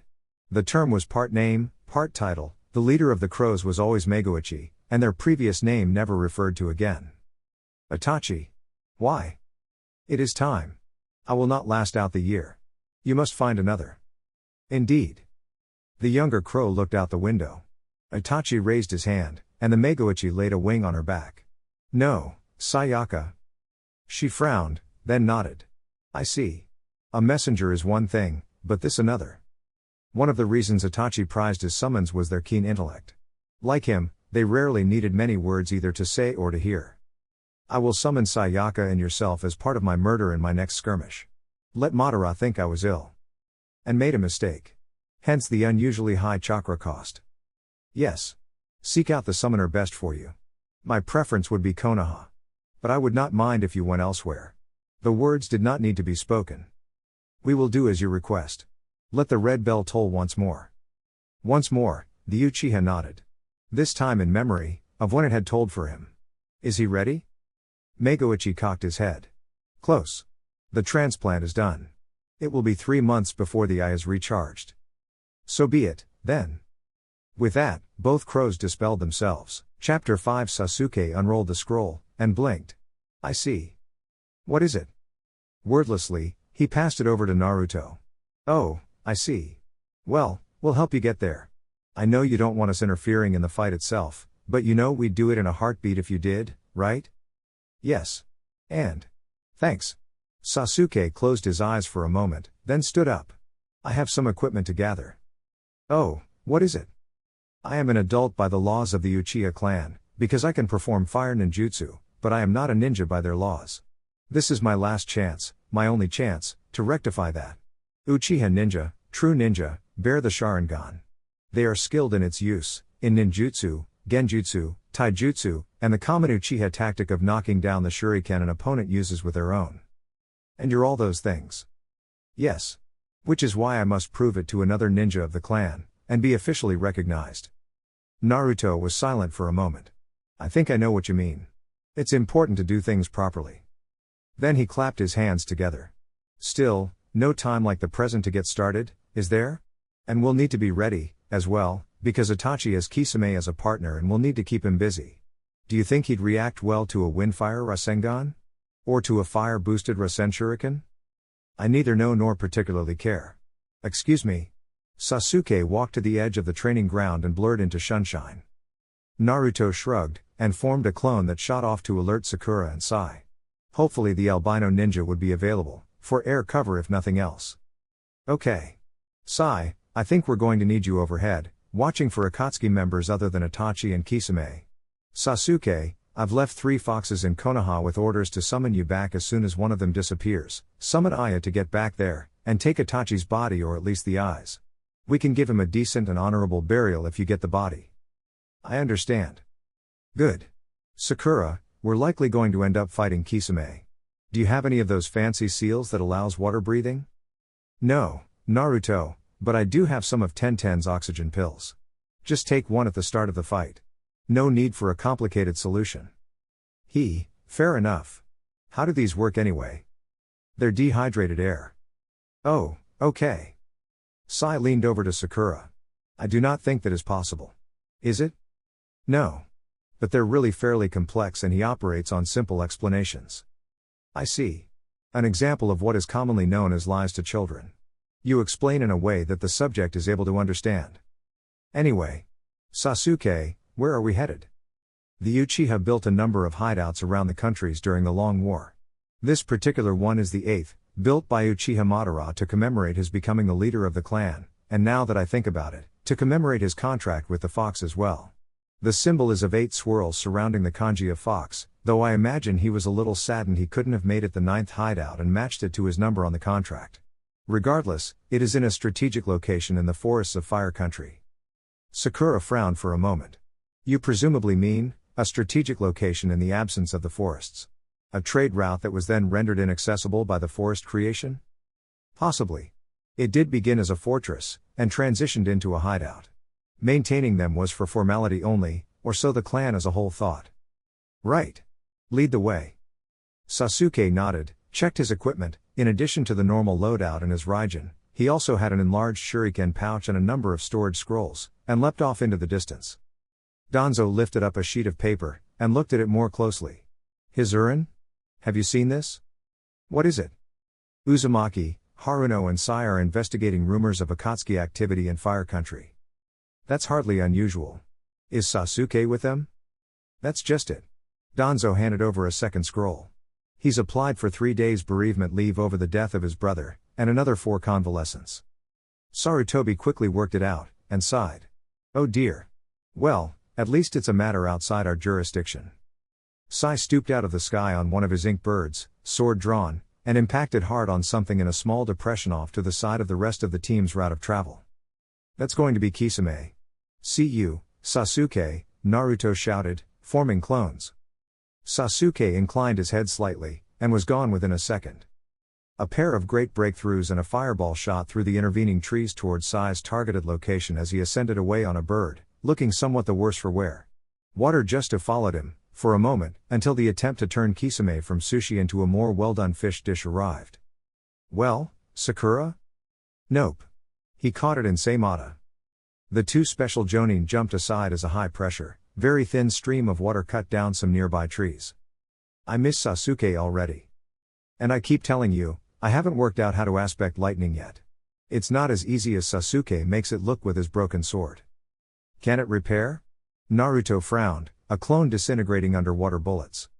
Sakura sent a wind blade scything into a ballistic shark made of water. Not the point, Naruto, focus. Can we evaporate off all this water? Sakura blinked, and looked at Kisame. Not with that kind of chakra supply. In fact, by the looks of it, he's about to fill the valley with water. Naruto blinked. Wait, what? This is a mile across. I know he did that big thing in Suna, but that was a narrow canyon. That was also a jonin level chakra supply. He's got an amount of chakra better measured in tails. Have I mentioned how much I hate chakra drainers who have the capacity to actually drain me before? The 2 of them jumped over a tidal wave as Kisame released about 1,000,000 tons of water. Sakura gave the depth an appraising glance. Damn. I can't summon. On this kind of terrain my otters would be torn to shreds by his sharks. Any thoughts? Naruto snapped his fingers, and his eyes turned yellow. Rasen Shuriken? Unlikely to work, not with a sword that capable at absorbing chakra. Any chakra-laced wind would lose its cutting power, and he might even be able to force detonate it. Sakura then looked around. And why hasn't he killed us yet? Few clones. 2. 1. And he just pegged the last one. Take cover. A massive burst of water shot through the space they used to occupy. Run forward. Don't stop. Stop, left 3 paces, throw kunai at ceiling, dodge right, replace with block 20 meters further down the corridor. Sasuke's Sharingan shone in the darkness of the Uchiha hideout as he traversed the complex series of traps. Many of them were like tests themselves. One brought most of the roof down in a small section, so a new aspirant had to demonstrate use of the replacement with a conveniently pre-dropped block of stone. That or use some more esoteric technique. At least one, a deadfall trap, required the ability to predict over a second in advance in order to avoid being trapped in a dead end. The Uchiha had put a great deal of effort into these, in the absence of actual wars to fight in. And they had occasionally chuckled at the idea of a senju, which really meant, to their minds, someone without the Sharingan, trying to infiltrate the place, and failing horrendously. Sasuke privately thought they hadn't really thought through the implications of the Hiraishin, but that was neither here nor there. At length, though to an observer not in the time-distorting grip of the Sharingan, it would probably have been in a very short space of time given the circumstances, he emerged into the central chamber of the hideout. A large chamber, with a throne at one end, in which Itachi was sitting. Brother, he said courteously. Sasuke. Itachi replied. How are you? Well, brother, he said, slightly uncomfortable. I am glad. Both looked at each other for a moment, searing the image into their Sharingan. Both knew, whatever happened, it would be among their last chances to see the other. Then Itachi blinked slowly, and when he opened his eyes he was all business. Is the applicant of true Uchiha blood, bearer of the Sharingan and child of the clan? I am. Sasuke answered, standing in for who would under ideal circumstances be his sponsor. Has he been trained as a ninja, taken a life, been willing to bleed for his comrades? I have. Have his eyes awoken in combat, improved in combat, grown to see the truth, the future and the workings of another's mind? They have. Then let the applicant be tested, and if the testing be successful, let him take the title of ninja of the Uchiha clan. Itachi completed the formula, and stood. Sasuke was already alert. The tests were non-specific in written records, except that they tested every aspect of being a shinobi, but Kai. A layer of illusion shattered, revealing Itachi standing 10 feet to the right. A simple trick, barely even an illusion by the standards of the Sharingan, but fatally effective against most ninja nevertheless. Just as expected of his brother.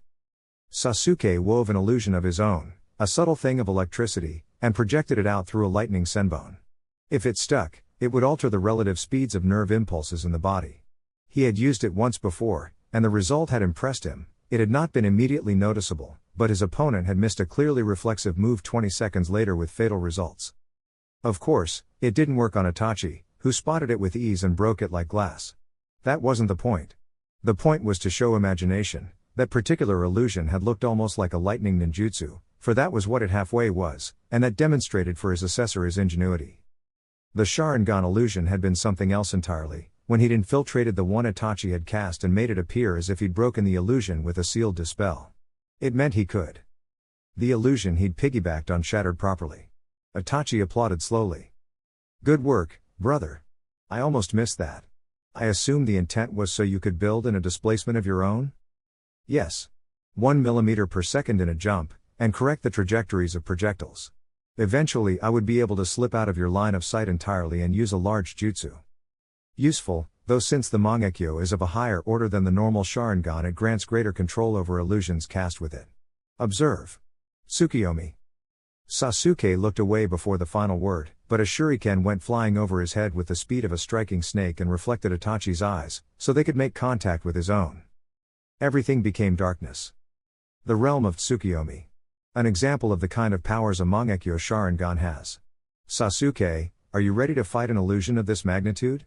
I do not know if Madara possesses something equivalent, but I would assume so given his ability to influence Baijuo. He's not Madara. Sasuke interrupted, secure in the knowledge that Tsukuyomi took place entirely inside his own mind and was unreachable to any other. Madara died at some previous time. We checked Naruto's summon scroll, the last signature before his is a formally binding fake of Madara's. We're as worried as you. Sasuke stretched his neck in the bonds as his brother reacted with shock. In fact, while we're not sure, we think his name holds a clue. Toby. I am familiar with his alias, Itachi said, and rubbed his eyes. What of it? Sakura worked it out. The conventional forms of the titles of the tailed beasts are Ichibi, Nibi, and so on. But there's more than one type of number, so if you use kun numerals, Toby means 10 tails. And we fought the brain of the 10 tails a few weeks ago. It was the zero-tailed leech. You think the mind of the 10 tails survived? It's certainly possible, and, Itachi sighed. It would explain his ultimate objective. All this time, I have wondered why he wanted to unite the beasts, since the 10 tails returning would essentially be the apocalypse. But if he is the mind in truth, then it makes sense. He held up a hand. I fully understand, you're not sure. But we have to work with this assumption, especially if Madara is dead. It's chilling. And I speak as someone who sparred against a Jinchuriki who was holding back, in two-tailed mode. And been at the front lines of a duel between Jinchuriki and Baijuo. Sasuke shrugged as well as he could. Though I have to admit, some of that unsettled feeling comes from how Naruto's going to be dead or nearly so if Toby ever succeeds. And a bit of the rest comes from how he appears to have good odds of being the Messiah. Do we even have that concept? Itachi asked, curious. I recognize it, but I thought it was foreign. I think Nagi has some of the right properties? Sasuke mused. But anyway, Tsukuyomi. The ultimate illusion. Invades my mind. Got it covered. Lightning danced around his hand for a second, then the world shattered. A split second after Itachi had initiated the Tsukuyomi, both brothers collapsed spasming. Itachi stood first, but retched, giving Sasuke a chance to clamber unsteadily to his own feet. What on earth did you just do, Sasuke? He coughed out. I induced an epileptic fit in myself. Sasuke replied, blinking rapidly to try and recover. That, foolish brother, is probably the most idiotic thing you have ever done. Worked, didn't it? You were inside my brain, so when it went wrong it got you as well. Risky, and foolhardy, and unaccountably effective. This is what happens when you live in an unsightly manner. No, if you live in an unsightly manner I arrest you. Sasuke fired back. Military police and all that. And your commander, Hatake, is still out on the streets? I don't equal his rank yet. Itachi inclined his head slightly, poise recovered, then threw a barrage of shuriken. Sasuke replied with his own. This was a set piece, and an Uchiha trick that was useful with surprising regularity. Especially when the teammates of the Uchiha could sneak around the side of the big flashy duel. Sasuke gave ground, half a dozen shuriken of his flying straight at Itachi instead of at the oncoming weapons, and Itachi had to cut off his own barrage to deal with them, which gave Sasuke a chance to throw another few along that path. Itachi forked his own attack sequence, and Sasuke copied him, and within a minute there were sparking shuriken collisions along the entire 30-meter stretch of room separating the two. Both finally ran out of shuriken, and Itachi bowed briefly to Sasuke. Effective trick. But what else would you have done? Chidori shuriken. I've got a few shuriken that I electroplated with chakra reactive metal in reserve, and if I infused them as lightly as possible they may have passed unnoticed. They'd destroy many of your shuriken for a few of my own, granting me an edge in ammunition. A useful piece of equipment. Pass. The two brothers stared at one another for a few seconds more, then leapt. Fights between Sharingan wielders were strange things, affairs of probability rather than certainty. When the battle was one of illusion, the duelists could appear motionless and unable to perceive the world around them, almost as if not fighting at all however desperate their struggle. When the battle was an affair of ninjutsu, spectacular, hard to control, unstable moves that relied heavily on chakra control were mixed with absurdly simple little attacks that had been refined to the point they were performed with fewer seals than normal, denying the Sharingan the chance to copy. And when it was in the realm of taijutsu, or even more when it was a mixed battle, the real sparring took place a second or so in the future. Both combatants narrowing the field of possible next seconds of the battle to their best choice given their opponents. The battle may have appeared fairly ordinary for high-paced ninja combat, to an observer, though there was an unnatural fluidity in the motions of the Uchiha, a sense of no energy wasted, no muscle overextended or underextended even at the phenomenal speeds of ninja battle. But if the observer had their own Sharingan, they would see a mental battle of wits to dwarf the actualized maneuvers. Sasuke's mind considered using a phoenix web with a quartet of wire-guided kunai, then saw Itachi's plans shifting to take that into account and use it against him, causing him to abandon doing that and switch to a lightning illusion to induce flash blindness. Itachi responded to that. Sasuke changed his plans again. The Sharingan saw around a second into the future and slowed things down for its wielder by a factor of about 4. Coupling that with the incredibly fast reactions of a ninja, the result was that Sasuke and Itachi had iterated their attack sequences between 20 or 30 times by the time they were finally put into place. And this was occurring for every tiny moment in the battle. There was a good reason fights between Sharingan wielders were so rare, back when the clan was still in one piece. It tended to create one hell of a migraine once the battle was over. Itachi finally dissolved into crows when one of Sasuke's knife hand blows hit home, and reappeared over by the throne. Impressive. But an Uchiha must be the fan to the flames. He must know fire. Both brothers inhaled, flipping through seals as they executed their favorite high-power fire techniques. They reached the tiger seal at the same time, and a grand fireball rammed into a fire dragon. Sasuke's choice of the more complex, harder to control move was deliberate. He got to know it well while trying to build a lightning version, which still frustratingly eluded him. The two attacks impacted with a great crash, instantly driving up the heat in the room substantially. Sasuke kept the body of the dragon going with more fire chakra, encouraging the dragon's jaws to expand and swallow the fireball Itachi had produced. Any moment now. The fire reached too close to Itachi for him to tolerate. Sasuke. This is what it is to master fire. Amaterasu. The black flames produced so much heat it was like stepping from a winter's night into hot springs. Sasuke felt sweat pop instantly, and it began burning away at his fire.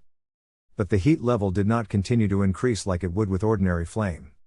Sasuke dropped his fire dragon and held up his left arm, the palm of which began to glow a bright yellow. In the moment he had as his fire technique unraveled, he studied Amaterasu carefully. Interesting. It was extremely hot, but it only spread by direct contact, presumably for reasons of ease of use. If it were truly as hot as the sun's fire, the entire room would have been turning to vapor. No, it was doing something else. Something entirely stranger. It was burning itself up, like some kind of snake eating its own tail. And it was also consuming what it was on. No, it was deeper still. It was somehow more real than normal fire.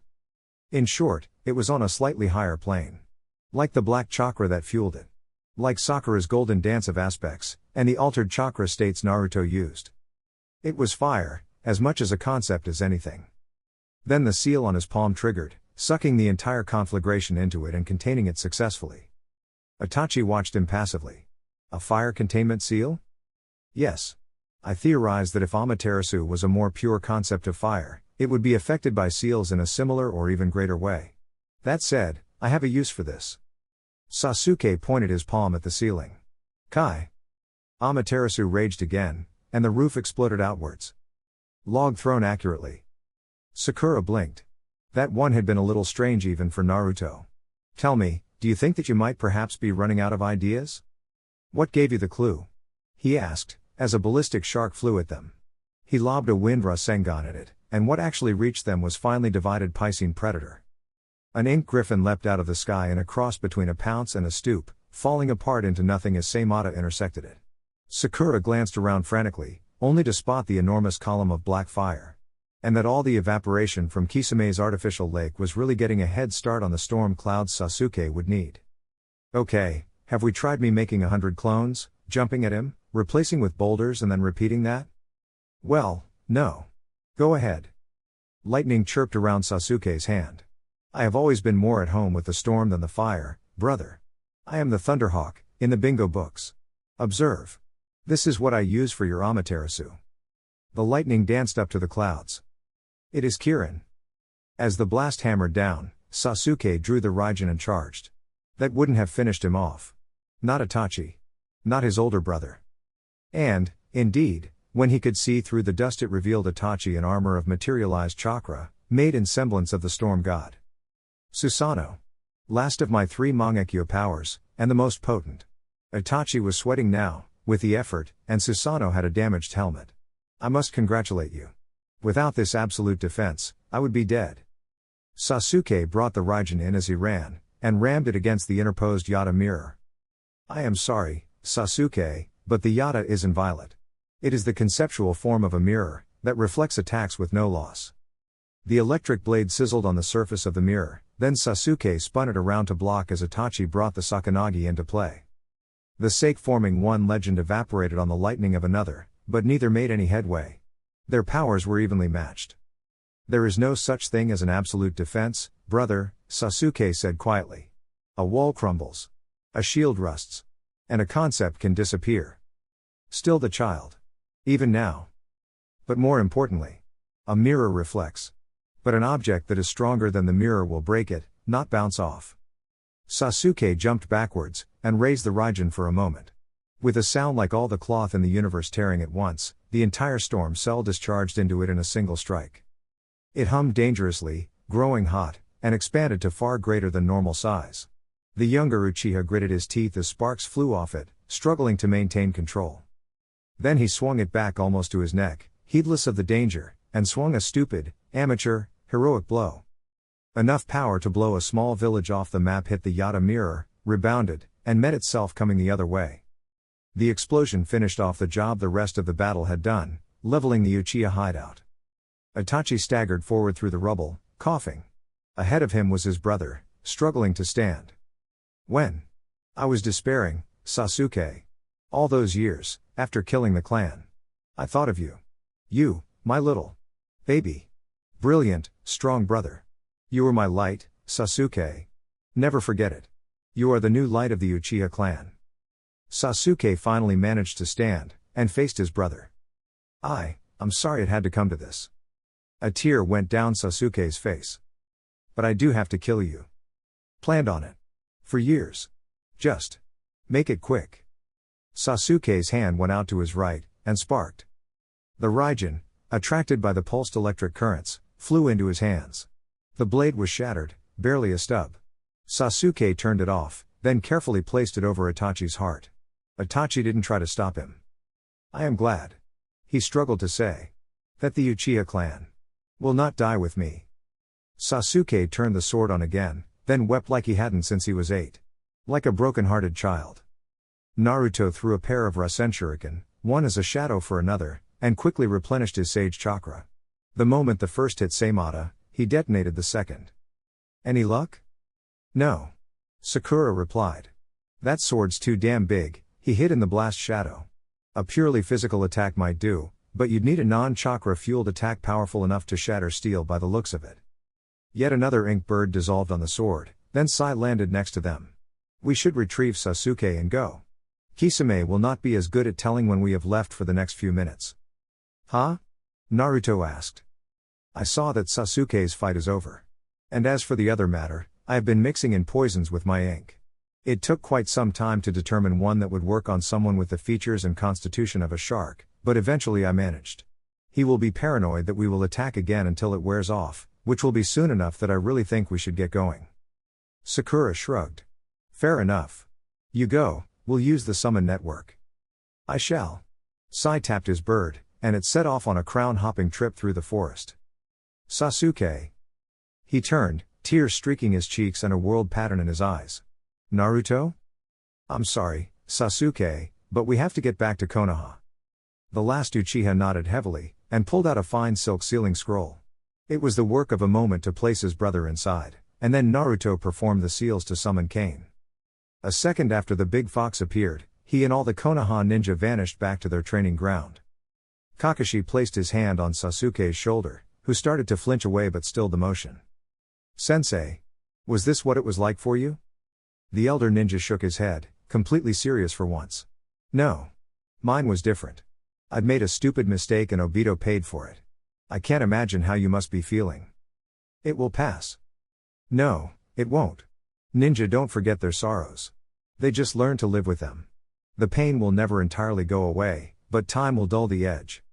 After a moment, Sasuke stepped away again, face composed. I'd like to visit the Naka shrine. And then I think I might ask for Sakura's services. If I am to take Itachi's eyes, at least when he is cremated he can have mine. You want to do it now? Soon, at any rate. Let him go to the fire as he was in life. Sasuke's voice caught slightly. And this will prevent anyone trying to make use of the body. I understand. After your Chunin exams, that has become a valid worry. It also brings up the specter of having to fight some Akatsuki members again. It's a pity we didn't destroy Sasori's body, since we didn't know where it was. Hidan and Kakuzu aren't coming back though. Sasuke stood before the tablet. Sharingan. As normal, it explained the powers of the eye, and hinted at the next. With an effort of will, he concentrated on the moment he had killed Itachi. His eyes twitched, and he memorized the movement even as the tablet unraveled a little more. Limited free.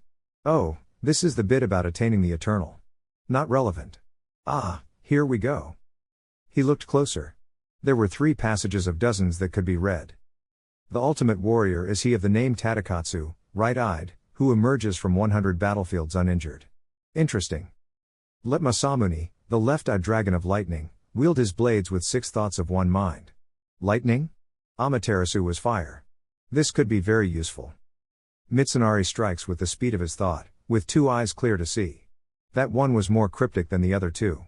Unless perhaps Uchiha Sharingan enhanced the speeds of their minds, but not their bodies.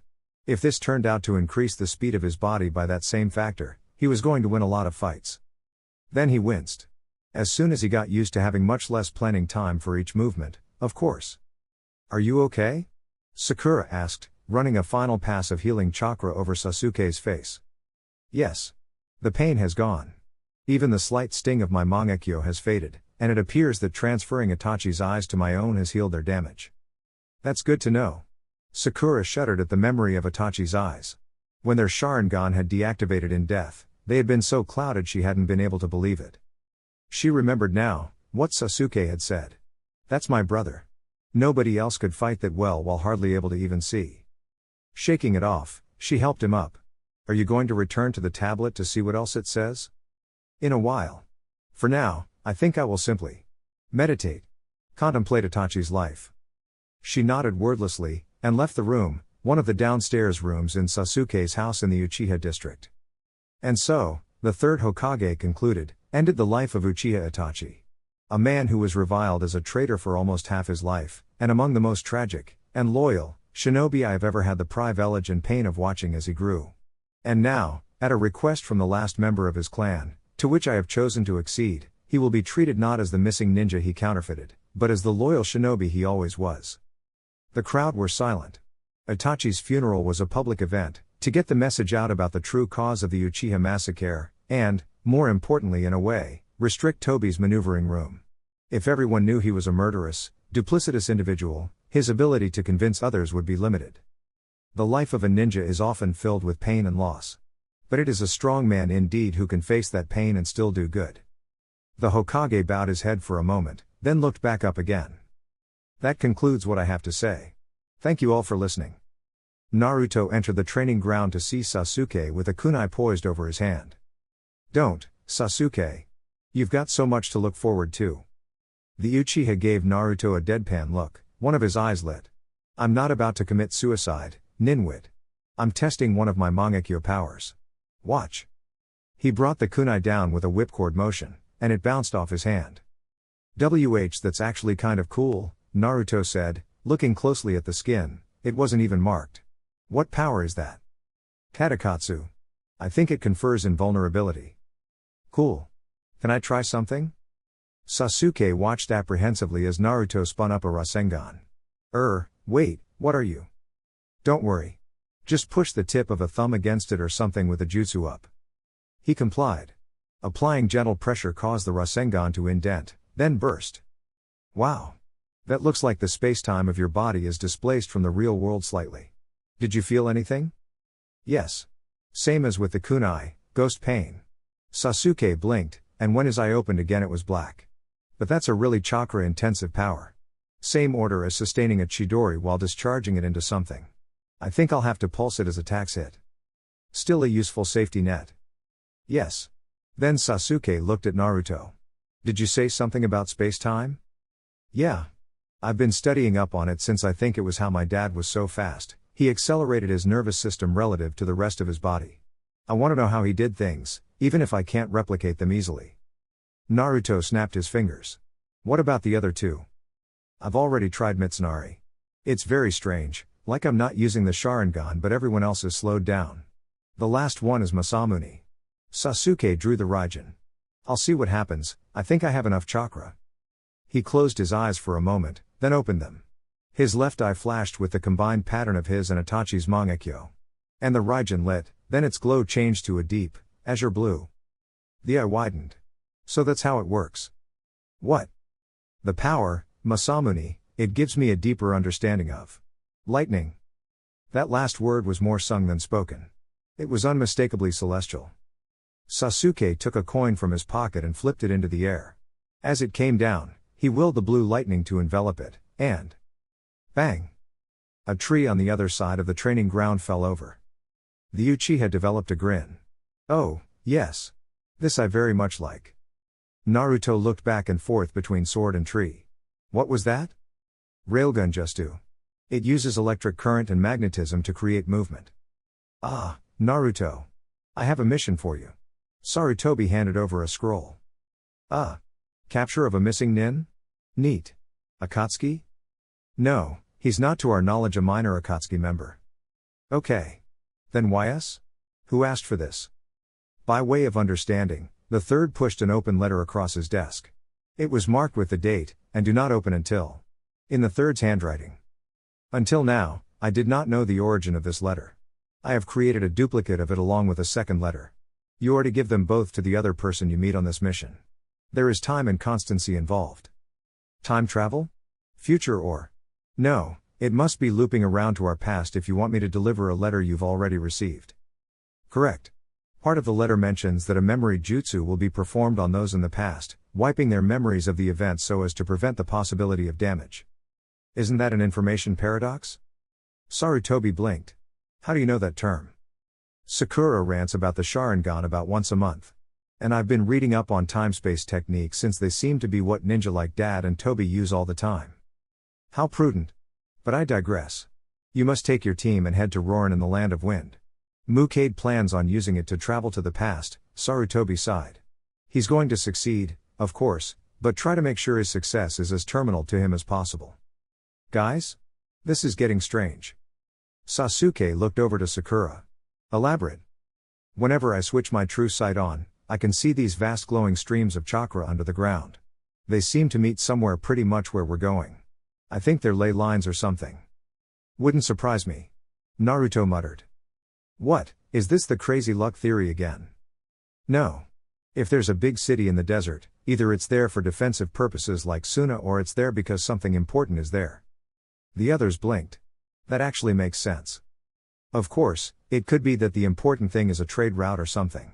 From how the place is a ruin, you'd think it was something that doesn't apply anymore. Yeah, it's kind of a recent ruin, isn't it? Less than 20 years ago. The team sped into the central structure, catching up with Mukade just as he reached his goal. Sasuke launched a brace of kunai, which the elderly ninja caught with chakra strings. You can't stop me. I will rule the world. He ducked as a railgun-launched coin nearly took his torso out, and unsealed half a dozen large puppets to run interference as he began working on the seal to the dragon lines note under Rorin. Ooh, interesting. Naruto muttered, Wind Rasengan carving a puppet into an amusing shape. Looks like that's one of Dad's special kunai there. Oh, by the way, Sasuke, don't blast his head off until he succeeds with this bit. 3 more hypersonic coins blew craters around Mukade. I already knew that, Naruto. Before I shot the first one I checked, my Sharingan pretty much showed the world going nuts if I connected. Yeah, time's kind of mutable, but not that much. Oh, do you think it might be easier to use kunai or shuriken with that railgun thing? It's probably getting kind of expensive. The puppet Naruto had been working on finally exploded as a cache of explosive tags chain detonated. Damn. Now I have to start over. At last, Mukade said. Peacock Wisdom Queen. Peacock what? Naruto replied. As technique names go, that's kind of. There was a blast of broken time, and the team vanished. Sai blinked, and looked down. Oh, that is a pity.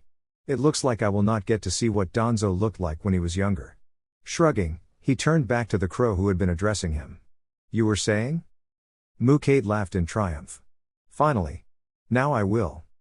5 lines of plasma connected with him at once, and he exploded violently. Sasuke lowered a hand sheathed in crackling blue lightning, and blinked away as Mangekyo. Okay, we're in the past. Now what? Now. We've got to find Dad and his team, Naruto said, thinking. And I think there'll be young Kakashi on it, as well as a couple of older ninja. So, how do you plan on finding them? Sakura asked. I think we can just wait here, actually. I mean, there's no Hiraishin kunai in the source yet, so he has to have come in here to seal it. But if it was sealed in the future, but it's not sealed now. Wait, where did the him in the future come from? If he jumped back into his old body, and Sasuke just blew it up? This whole time thing makes my head hurt. Minato Namikaze and his team stormed into the chamber under Rorin. Mukade. You will not. Where is he? Minato stumbled over his planned speech as he met 3 unfamiliar figures, 2 of them looking familiar, in different ways. Ah, Minato, Naruto said casually, concentrating hard on keeping his expression steady. This is to go in the 3rd Hokage's files, don't worry, it's from him. Time travel. And do you know any short-term memory erasal techniques? Yes? Good. Naruto let his expression go. Hi, Dad. Wow, Minato said, finally. This is so strange to hear. I mean, to know that my son, will be, well, you.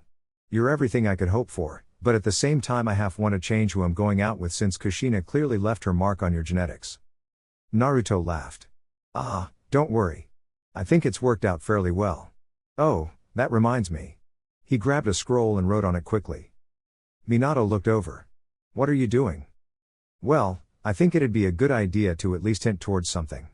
Basically, you need to find out how to break a contract connection by attacking the summoner.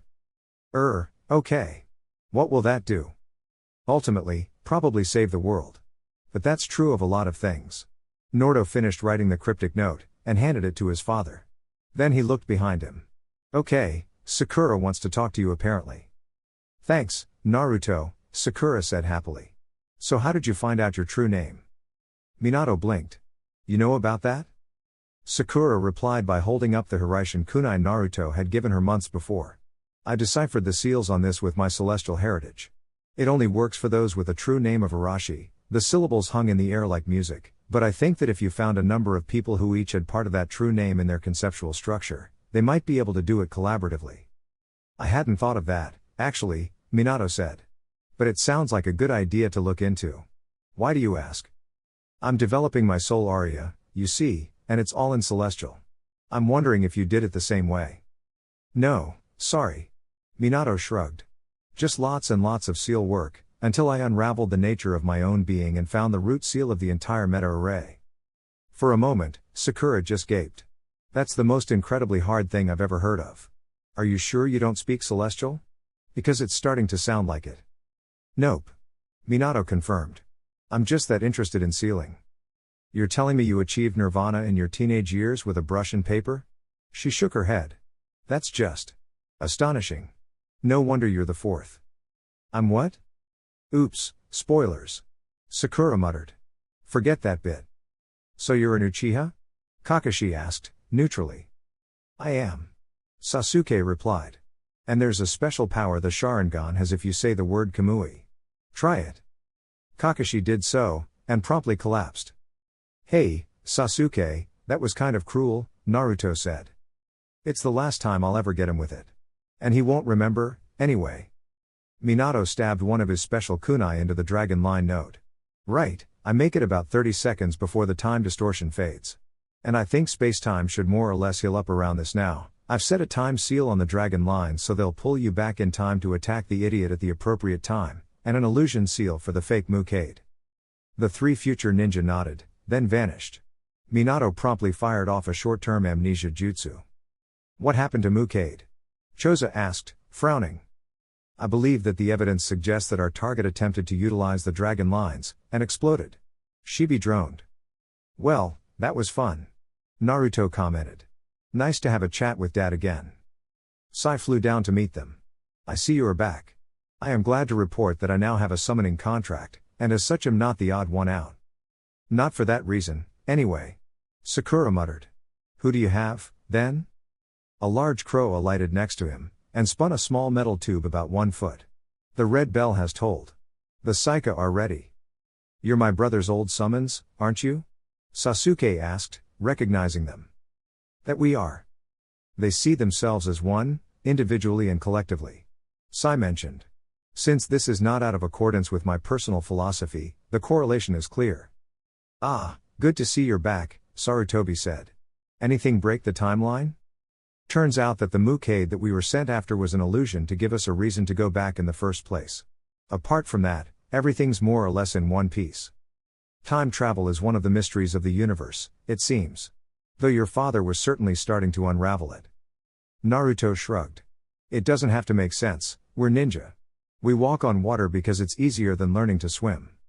Indeed, indeed. Well, it would seem nothing urgent presents itself for now. Danzo made a frantic gesture, and tossed a report over to the Hokage.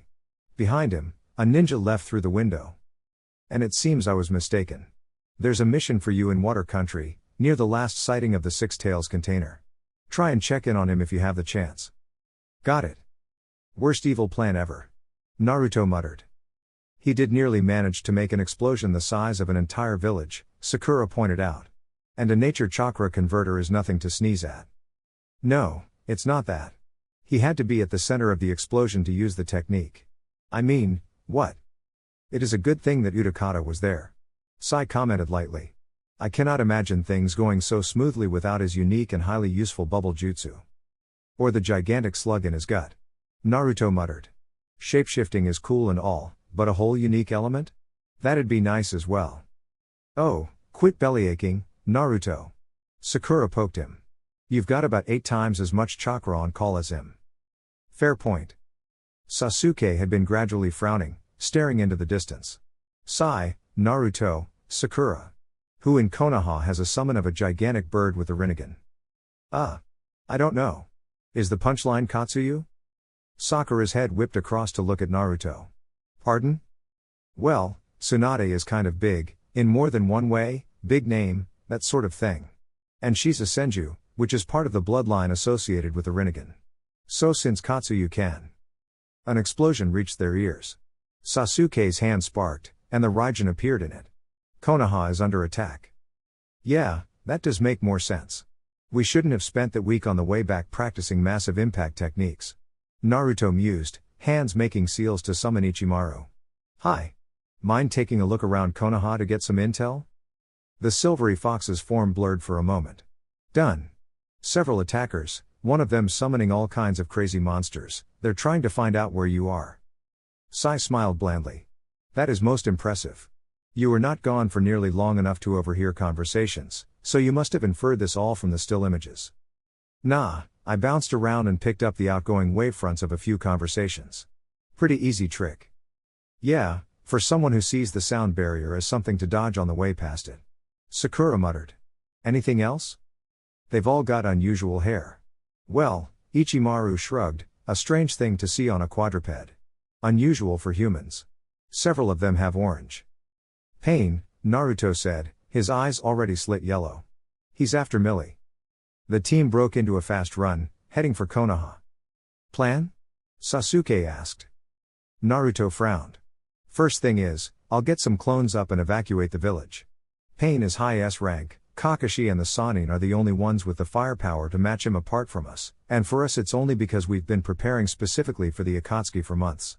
The old man's good enough, but he's not nearly tough enough. Evacuate the village for fighting room, then, Sai said lightly. I am less skilled than the rest of you. I will break off, launch harassment attacks, and contact Lord Danzo. I understand he has a most peculiar summon. Anything that might help. Naruto nodded. Sakura, see if you can work out how he's doing everything. Sasuke launched a shuriken railgun burst at a giant centipede that had reared too high, and as it dispersed Naruto multiplied himself into thousands and sent them to evacuate Konoha. Sakura's eyes darted from place to place. There was something strange going on. She launched off a bolt of wind-boosted flame at a set of origami constructs as they approached, and frowned. Konan, right? Indeed. Strips of paper flew together to create the kunoichi's face. I am impressed. Not many would recognize my unique ninjutsu. Which is? A clone made of paper, transformed and cloned again. A swarm transformation? I didn't know those were possible for mortals, the sheer information overload. Sakura then grinned. Bet it helps your complexion, though. Though I see your skin is a bit papery. Enough, Konan said blandly. You are not our objective. Leave and survive. No chance. Sakura replied, creating a flame Rasengan. A storage scroll in paper flew at her, releasing a torrent of water. With a thought, she switched aspects and drew the water into a big ball water Rasengan, which obliterated much of Konan's nearby paper. Another face formed further away. How did you do that? Your element went from fire to water. That is not possible. I am the legacy of the gods. Insight is my way. And mystery is my path. I have seen and understood all things. Been both fire and water. Leapt from earth to air. Danced at. Sakura frowned, and her voice lost its strange quality as she switched out of celestial. Damn, nearly got it there. Anyway, Naruto is one of my friends, so you can just go and crumple. Konan began to speak again, but fire enveloped her proxy head and destroyed it. Sakura wrapped herself in a windfire shroud and began hunting for more of the S-class missing ninja's paper. Sasuke crashed into a building hard enough to go right through it. Yahiko's body turned away. And a shower of Chidori shuriken went right through him, puncturing holes and cutting through some of the bones. Sasuke climbed back out of the rubble, wincing as his Mangekyo shifted back to the regular Sharingan again. Pulsing Tatakatsu had kept him alive, but it had been pretty brutal on his chakra supply. A Naruto appeared next to him. Village inside the walls is clear. Boss is using the big fox summons to wear down Pain's ones. Understood. Sasuke replied, and dodged a fire technique from the pain he had been facing. With a frown, he triggered his Mangekyo again. Amaterasu. The fire rolled off a short-range shield. Deva Path Pain flickered out of the way and launched a wide area water technique, then vanished in another flicker. Damn. A screech filled the air, and one of the gigantic summons, a hippo, by the looks of it, went flying into the air exploding and also on fire. Sasuke exchanged a glance with the Naruto. Rasen Shuriken? Yeah, and some Chunin tossed in a fire technique as the attack hit. Nice one, whoever it was. Kiba whooped. Yes. I actually did something. Akamaru rolled his eyes and barked. Look, the boss is about to go sage again, so I'm about to disappear to let him hold a recharge. The clone said. Understood. Sasuke spun the Raijin, then made a decision and summoned Hayabusa. I'm going to do top cover with Sai. Both of them glanced up as the murder of crows overhead, occasionally mobbing and destroying paper clones. Naruto's clone nodded. If you get a railgun shot, just do it. No messing around with this guy. And keep track of everything, you're the best person for that. I don't want to be surprised if a third Akatsuki member is here. The clone finally vanished, and 2 seconds later a massive explosion sounded from near the center of Konoha. Sasuke winced. Ouch. Hopefully he won't have to pay the repair bills. Naruto pulsed a big ball Rasengan in one hand to tear the projectiles from the Asura path apart, and 2 of his clones tossed in a Rasen Shuriken to try and kill the close assault specialist path. Another jumped in the way and absorbed the attack, and then did the same to a pair of wind Rasengan. Damn, that's annoying. A chakra drainer with enough capacity to keep up with me, why do I always run into them? He muttered, ducking below a credible dynamic entry from the human path. The air pulsed, and suddenly gravity multiplied 100-fold. No, Joe and Ha dispelled themselves before they were crushed, and Naruto himself collapsed to the floor, his sage mode saving him. A moment later, a boom echoed over the village and the gravity field ceased. Naruto sprang back upright and ran a check, his clones were all gone, smashed by the field. That did mean he was back at full sage, but it was also a bit of a problem if Pain could do that at will.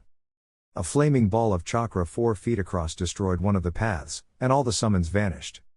Thanks, Sakura. She didn't reply. Fair enough, she was probably under some serious illusions if the Rinnegan hadn't managed to spot her. Not for the first time, Naruto was grateful that his team regularly sparred against armies of his clones. The way these Pains were reacting was eerily similar to how his clones could share memories, and their familiarity with it gave him a little bit of an edge. A rhino appeared in front of him, and promptly exploded again as railgun shots rained down. Naruto blinked and summoned 50 clones. One of them headed off to find Sakura, and ask her what the hell was up with that. The remaining 49 and him began causing yet more devastation, using the theory that the paths had to be hiding somewhere. Resurrection? You're kidding, Sakura said, eyes moving fast as she picked apart a web of genjutsu.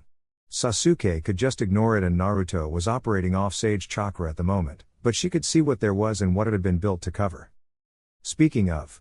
She threw 3 flash-tagged kunai into the air, and the path at the center of the triangle thus formed took a Kirin to the head. By the looks of it, that was the one throwing the gravity attacks. With his incapacitation? The illusion net stopped moving as dynamically as it had before, and Sai showed his appreciation with an ink dragon that censored the seals on some of Konan's paper. Sakura melted away again, pausing only to scan the area once more with true sight. Ah, that was it. Naruto's hand sprouted wind blades and a summon fell apart. His sage mode began to run out of time, and he mentally shrugged before pulling on 7 tails of chakra. Pain watched dispassionately as Naruto's chakra cloak formed. Foolish of you. Akatsuki is experienced in defeating Jinchuriki. With a grinding roar, tails burst from the ground and wrapped around the human path. Hefting him for a fraction of a second, they threw him high into the air. Naruto grinned behind the red-orange yokai. 7 tail clones were awesome. Ha, Sasuke said to himself, examining the flying path through his Sharingan. What trick does this one have? I do not believe it has one, Sai said placidly, flying alongside. This one was standing at the back of the line when the powers were handed out. Shall we kill it anyway? I wish to take the honor. Sai gestured, and a pair of crows flew to match trajectories with the path. A second later they dispersed, and the human path violently exploded. It would seem that the second rule of the crow summons is to make things blow up. Sai mused. Naruto's clones wove a web of tails around him, lashing into and blocking attacks. One of them was caught by the Naraka path and lost a tail before it got free, and Naruto checked his chakra levels again, he was burning through it fast. Railgun fire smashed the Naraka path for the 3rd time. At least that one was vulnerable to physical attacks. Then all the paths Naruto could see seized up and fell over. Hey, Sasuke? Was that you? He shouted, still maintaining a chakra cloak. No. Sasuke called down. I think Sakura found something. Neat. That's the stupidest plan I've ever heard. And I'm on a team with Naruto, Sakura said flatly. It would bring an end to wars except the wars over the weapon itself, Nagato insisted from inside his sparking, dented control system. Sure, if everyone was perfectly rational. But if the weapon's use was too terrible to contemplate, then there'd be armies that attack the bearer of the weapon because he'd never use it. And if he did, then that's another use of the weapon. Sakura snorted. Not to mention how you're all taking your orders from someone who is either undead or an eldritch abomination based off the mind of the 10-tailed beast. Nagato blinked. Pardon? Madara Uchiha died at the Valley of the End. We have his old summon contract to prove it, and somehow his name's both been removed via death and is still on it. We're still looking into that one. But anyway. You're essentially assuming that everyone else in Akatsuki is being perfectly tricked by you into doing what you want, except Toby who doesn't have an agenda. Frankly, from his public persona, I'd willingly believe he wants to carve his face on the moon so he remembers what it looks like under the mask, but you've met his private self and you know he's not as silly as that makes him seem. Naruto arrived through the wall. Ow. Sorry, I thought that was wood but it was paper. Okay, that's Nagato, right? He reminds me of someone. Got it. Do you mean the younger image of Nagato we saw in Jiraiya's historical flashback illusion? Sakura asked, skeptically. No, I mean both of them remind me of Uzumaki clan members. You know, like mom and stuff. Sakura looked over the incredibly emaciated ninja. I'm not seeing it. Name one other person with red hair. Gaara? She volunteered. Tricky, and a point well made. But I'm suspicious about him anyway. My point stands, though, that's a different shade of red. Tuya? The flute girl? I'm suspicious about her as well. Again, though, shades of red. As entertaining as this is, Nagato wheezed, what's the point? Oh, to the best of my knowledge your attack didn't actually kill anyone so I'm going for a redemption. I do it a lot. You know, since Tsunade Senju is part of our village we could probably heal that body trauma. I would never sink so low as to allow myself to associate with the Sannin who abandoned me. Well, apart from Orochimaru when he was part of Akatsuki, Sakura said casually. Nagato and Konan exchanged glances. Right, that's me out of excuses, Nagato said. Though I'm still not sure why they never checked on me. As far as Jiraiya was concerned, you'd probably died. I know it sounds cold-blooded, but remember that your enemy was Hanzo the Salamander who was basically the most powerful ninja of the time. And by the time he got confirmation you were alive it was because you'd turned your resistance movement into a terrorist organization aiming to kill his godson. When it's put like that, I have to admit it makes sense, Nagato said. Alright, I suppose it's time to meet Jiraiya and Tsunade again. Well, Tsunade? Sakura asked, watching the legendary medic scan Nagato. The good news is, none of the damage is permanent. The bad news is, I'm going to have to make you take 3 months of bed rest and another 9 months of physiotherapy before you're allowed out of the hospital. Nagato winced. Konan raised a hand. Would an origami exoskeleton allow him to move around for short periods of time? Possibly. I'll need to test it first. Hey, Naruto. I need another expendable test dummy. What, again? Naruto called back. I thought you did all the experiments last week. That was last week. There's a new one. Alright, hang on. Konan and Nagato both blinked. Expendable test dummy? Naruto regenerates. He's grow back an arm before. Oh. Okay. Nagato looked lost. And I thought Akatsuki was a spectacular band of misfits. Sakura shrugged. I'm kind of desensitized by now. Sai dropped something through the window. It looks like a get well card. Konan picked it up and opened it slowly. Sorry for the war, that was a big mistake. Hope you're able to ninja again soon. Danzo. Nagato took the card and put it on his bedside table. On seeing the confused looks of the others, he shrugged painfully. At least he had the courtesy to apologize. Chapter 6 Troubling. Sarutobi muttered. That makes 8. He passed the report to Danzo. That is troubling. I wonder how they managed to defeat the 8 Tails container. In any case, one assumes that means we are next. Danzo raised an eyebrow. In fact, by the dates on this report he was attacked at the same time as Konoha. We must assume that they will try again. Sarutobi tapped his chin. Akatsuki is now down to 4 members? Kisame, Tobi, Deidara, and Zetsu, yes. Danzo frowned.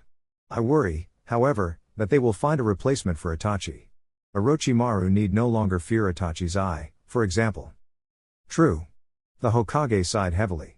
I wish Mitarashi was of a higher rank. She's edging into A, but nowhere near the point I could send her against her old mentor, even with the advantage her summons give her. It would seem our best bet, then, is the remarkable Team 7. Danzo looked sidelong at the crystal ball. Shall we check on them again? Oh, why not? Sarutobi swept the cloth cover off, and both elderly ninja began watching their favorite show. Monitoring a valuable asset. And, finally, Test 32, Naruto shouted, holding a Keening Rasen shuriken in the palm of his hand. Sasuke looked from side to side. Suddenly I feel a lot more apprehensive about this. Oh, you'll be fine. Naruto ran forward, spun his arm around and released the sage-enhanced Rasen shuriken. Sasuke disappeared inside a threshing wall of wind chakra. Well? Sakura asked. Sasuke shrugged. The clone hasn't dispelled yet. It would seem that Tadakatsu really does render even a shadow clone invulnerable. Convenient. Naruto landed next to them. I think that's it for today. Anything I forgot? Can't think of anything, Sakura said. Sasuke? Sasuke was staring fixedly into the distance. Guys, incoming. Sakura and Naruto looked. I can't see anything. Neither can I, Sakura said, before frowning. Her hands wove a pair of seals, and the air rippled in front of her. There we go. Naruto looked over, interested. What's that? Wind technique? Yeah, it lenses light so I can see further. Sorry, I think it's beyond your control levels. Anyway, that's Datara on a bird. Still a couple of miles out. Any sign of Tobi, Kisame or Zetsu? No, but there wouldn't be. Hey, Sai? The ex-root nin materialized next to Sakura. Mind checking with the people maintaining the barrier jutsu? Tell them to be especially alert. I understand. Sai shot off a crowback. Where was he? Sasuke asked, thrown. I didn't notice him. Naruto's familiar spirit thing. Kudagitsune. Kuda interrupted. Thanks. Anyway, that inspired him, and we've been developing things like living person storage seals and perceptual seals connected to the internal seal space. Basically, he can store himself in a seal array attached to a flat surface or something. Neat. Guys? Naruto asked. What's our engagement plan with Datara? Sasuke drew the Raijin. Since I can shut down his attacks, second strike. Wait for him to attack, then capitalize on the moment of distraction. Naruto nodded, and multiplied himself to begin building a Rasen shuriken. Sakura vanished in a swirl of water. After several seconds, her voice came out of thin air. We're in range by now, surely? He blew Naruto's arm off at half again that range last time. Sasuke confirmed. I don't know why he hasn't done anything yet. Clone going to blow us up? Naruto asked, holding his Rasen shuriken at the pre-injection stage so they could still talk. Nope. The invisible Sakura checked. That's the real him, and he's not molding any chakra. Datara began waving what looked like a handkerchief. Is that supposed to be a parley flag? Sasuke asked. Looks like. Naruto dismissed his Rasen shuriken. Keep an eye on him, Sasuke, and be ready to blast him if you get a prediction that he's going to turn hostile. What are you doing, Naruto? Sakura asked. It's worked on other Akatsuki members before now. I'm going to talk to him. Hi.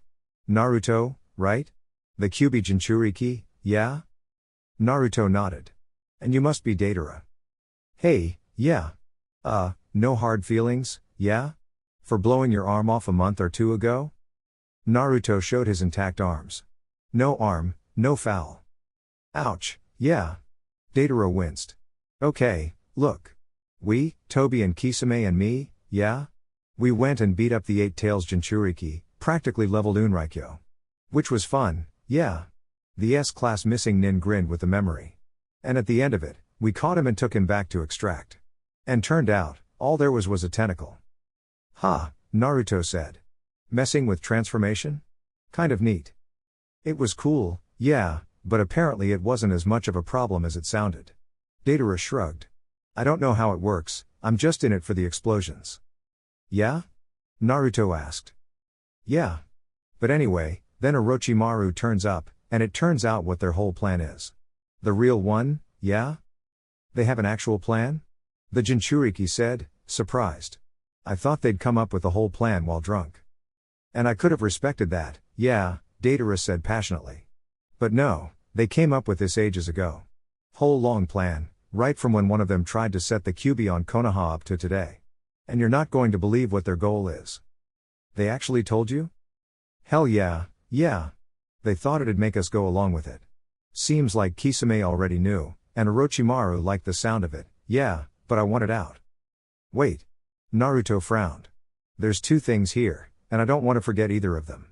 First, if Orochimaru and Kisame were the ones being told, who was they? Tobi? Him and Zetsu. Datara nodded, gloomily. I don't know what's up with the guy. He seemed so fun and jokey when we were out on missions, yeah. Naruto shrugged. What about the second thing? What was the plan? Hypnotize everyone in the world using the moon so they all think they're having a perfect life, Datara said, deadpan. Naruto blinked. What? Yeah. Okay, that makes so little sense that I can't even see where they're coming from in the first place. It gets better, yeah? Datara said. Apparently all they need now is a bit of the nine tails. They don't need all the tailed beasts. Naruto raised his thumb to his mouth, then paused. Hey, Sasuke. You still watching this? Yes. Sasuke replied from the middle distance. Good. Hey, Datara, please repeat this sentence. I am no longer affiliated with Akatsuki and want to stop them. I'm no longer part of Akatsuki, yeah? Datara more or less repeated. And I'm completely behind stopping them. That do? Naruto completed the summoning. Ichimaru, go check on Sora. What's the verdict, Sasuke? Sasuke flickered beside Naruto. He was telling the truth. You know, that eye of yours is kind of handy, Naruto said. Did you ever notice that? All the time, Naruto. All the time. Though I could do without having every last moment of that conversation memorized forever. I hope I haven't copied his speech tic. I don't have a speech tic, yeah, Datara said indignantly. Don't worry, Naruto said, patting him on the shoulder. The first step is admitting you have a problem. I used to end many of my sentences with the same thing as well, but I got therapy for it. Suddenly, Naruto was struck by something. Actually, that particular tic was genetic, though not from the same side as the hair. Otherwise I would have almost thought we were related. Hey, yeah. No, some clans from Iwa do have relatives in Konoha, yeah? In my case, I think mine is a distant branch of the Yamanaka, yeah? Huh. Neat. Well, that's going to help.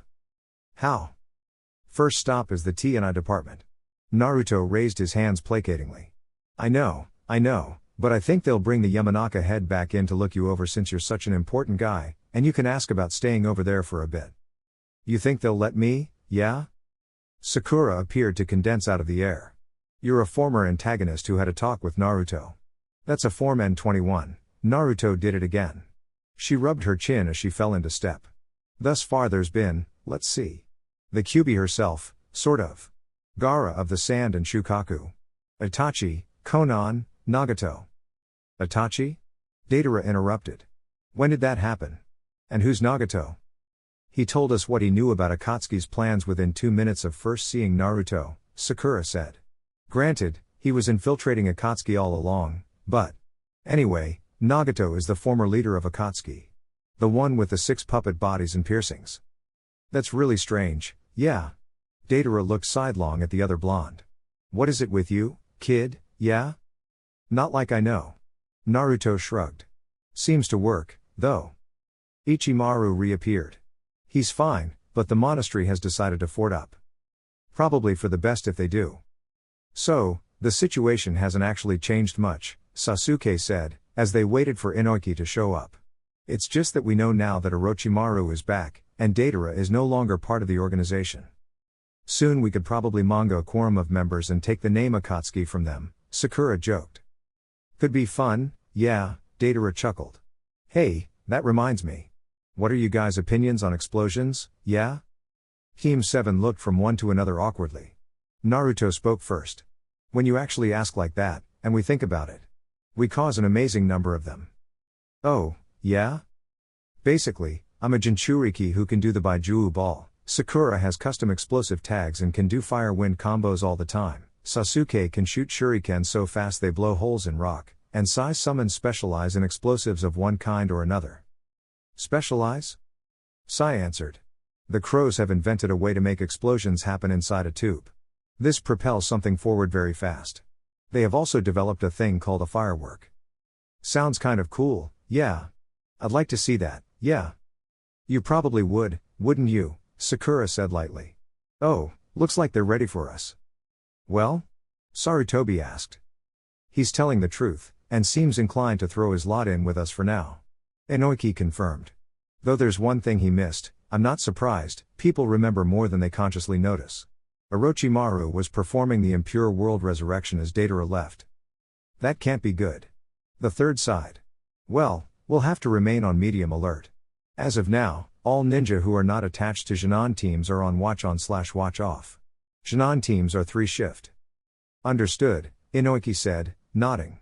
I'll take Datara to our spare apartment, and then head down to the sensory room to monitor the area. Thank you, Inoiki, Sarutobi said.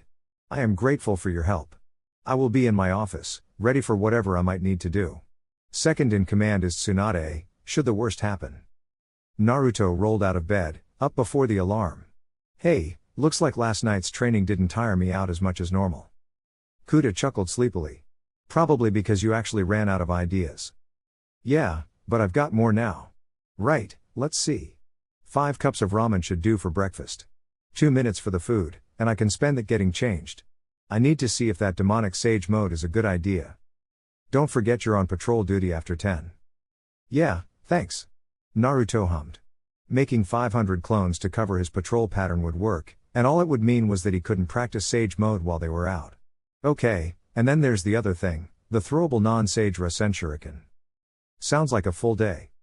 Yeah. I feel good about this one. Naruto grinned. He kind of did have an awesome life. For starters, explosions got evaluated as training achievements. Sasuke stepped out of the door, mind whirring with possible new ideas. Perhaps he could try summoning a thunder bird, and trying to merge his electrical element with that of the summon. Equations drifted in the back of his mind, more felt than consciously calculated. A proper use of the Raijin would allow for his mount to draw on the power, and himself as well, and if they fired out blasts of lightning with opposed polarity spaced apart, then they could potentially cause equalization at the target and cause vast transient currents. For that matter, if he understood the latest book he'd read, and he did, then matter itself was thought to be made up largely of electrical charges. Playing around with them could prove to be very useful. And, of course, dangerous. That was how things worked, though, in the ninja world. At least there were shadow clones to experiment with. Sakura wove a web of chakra into her hair, and smiled triumphantly when it took without a fuss. Finally. This was a neat little contingent water jutsu, designed to react only when there was a hostile ninja taking hold of her hair.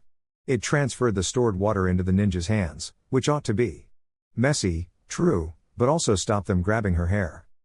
Now she could feel she had a real justification for her long hair. Jiraiya kept weaseling out of teaching her needle jizo, so this was an acceptable substitute. Hey, Sakura. She looked up. Looked like Sasuke was second to the training grounds today. Oh, what is it? Just. Sasuke looked embarrassed. If someone had told me I'd be saying this 3 years ago, I'd never have believed them. Wanna go out tonight, Sakura? Sakura felt like she'd just been hit with a mild lightning technique. Sure. She rallied as fast as she could. Thanks, I mean, I'd love to. I just never asked because, well, I thought it'd be too much like I was before I became a ninja. I respect you enough as a ninja now, Sakura, Sasuke said. Just don't mention this to Ino, okay? I'd never use it to get a cheap shot on her, Sakura said firmly. I learned my lesson over that. Good. They stood awkwardly for another few seconds. So, Sakura said, brightly. I just remembered what I was going to ask. When you use your Masamune power, you have a true understanding of lightning, right? Yeah. What's the celestial word for it? Hang on a second, and I'll see if I can remember it. Sasuke blinked, and when his eyes opened they were the red swirl of his eternal Mangekyo. Masamune is the left-eyed dragon of lightning. Sakura heard the word, and felt it disassemble into its component concepts in her mind. Oh, wow. That's what I was missing. I knew there were 2 polarities, and that there was a difference between one which is the presence of electrons and another that's the absence, but I didn't know the cores of atoms were also the absence type of electricity. Thanks, Sasuke, that's a great help. I'll see what I can do with it. No problem. Sasuke nodded, then walked over to a free space and began running through kata. Good, Naruto said to himself. I'm first. Taking a deep breath, he sat down and formed a shadow clone. The clone began to gather sage energy, reaching out to the natural world. Huh? The clone said after a second, before Naruto could really start drawing on Millie. This feels kind of strange. Weaker than normal. The natural energy? Naruto checked. Strange. It's still there? Yeah, I think I can get enough. Right, go for it. Let me know when you're ready.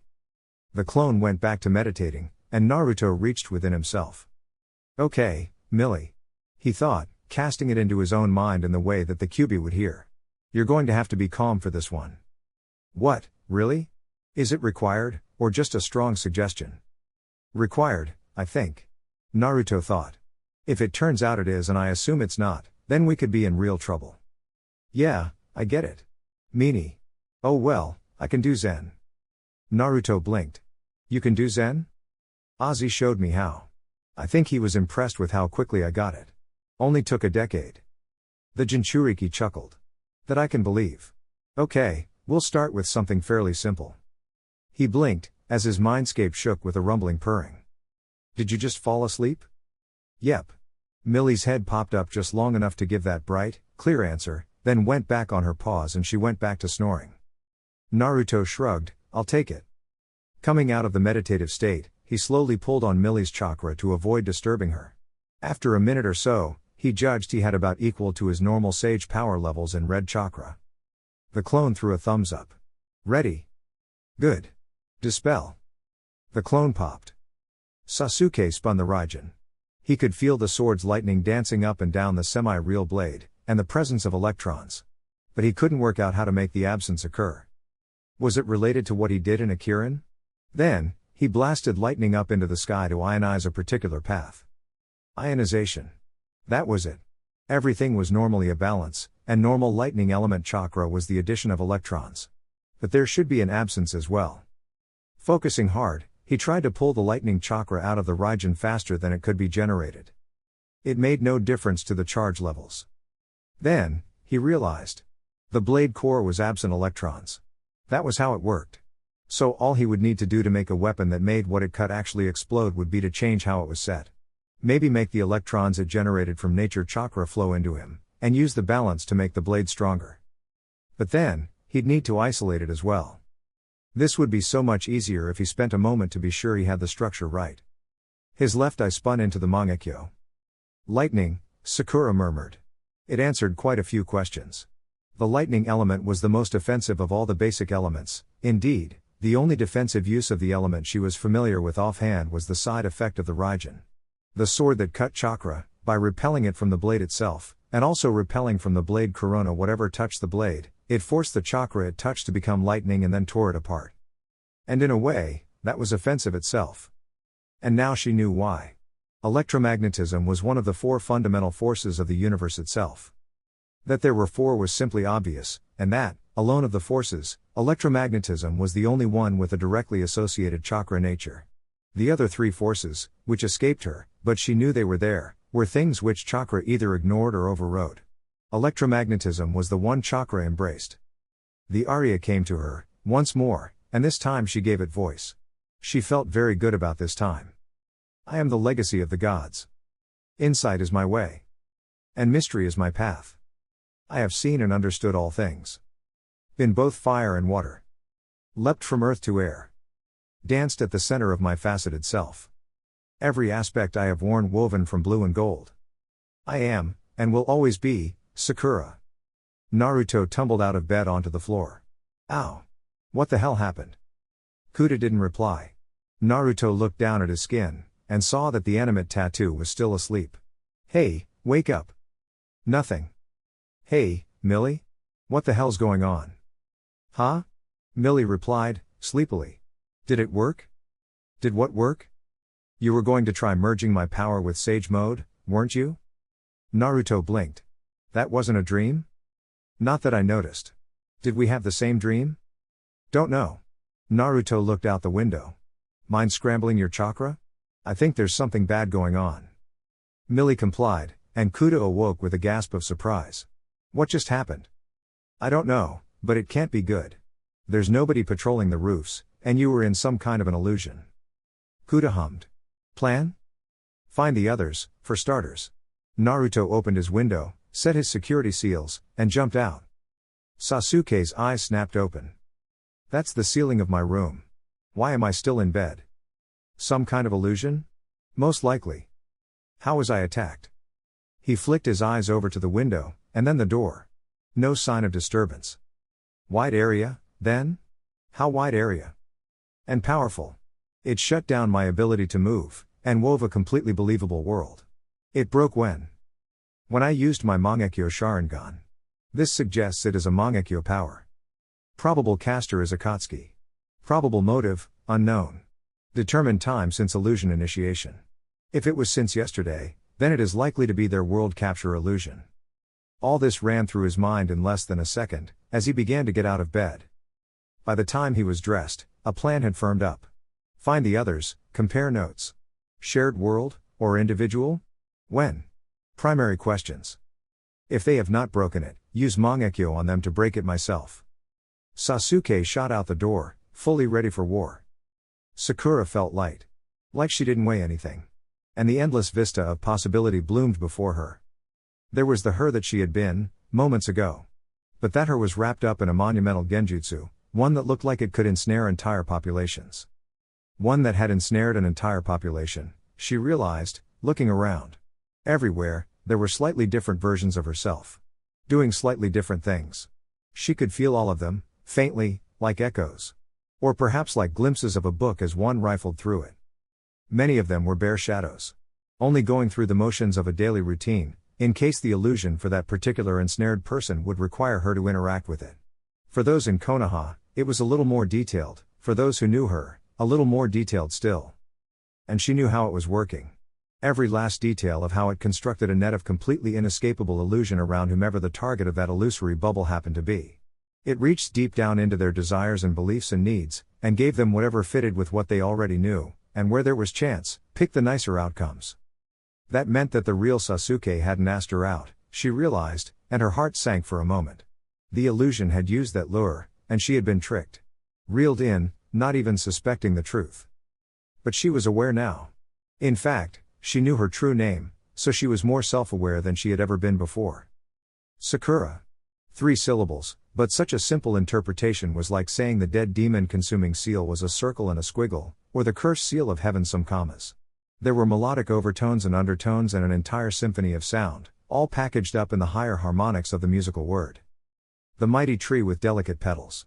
The new life that represents death. The eternal symbol of transience. The earthly tree which represents the clouds. Petals of pure color, where all the beauty is in the variations. Dichotomy, in a name. And lightning had been helpful in understanding that, she knew. It was an element of dichotomy, in the most fundamental way. She reached out, and touched the her who was at the center of her own illusion. It fell away like gossamer. The others faded from her perception, and she was once more Sakura Haruno. But the memory of Sakura lingered, and she could still see without effort what had taken the conscious summoning of gold chakra before. A memory presented itself. Neither Naruto nor Sasuke's versions of her had been still present when she had become transcendent. They must have broken out themselves. She hurried downstairs, weaving a scrying jutsu out of thin air, and pinpointed them both. Each was headed for their normal training ground, good. A petal-swirling body flicker sent her flashing across space to join them. Well, this is bad. Naruto summarized. You're telling me? Sakura muttered. At least it only took effect last night, so what Datara told us is true. And since you, in particular, have not dropped back into it, it looks like it has only one chance. Most area mental invasion illusions are like that, Sasuke agreed.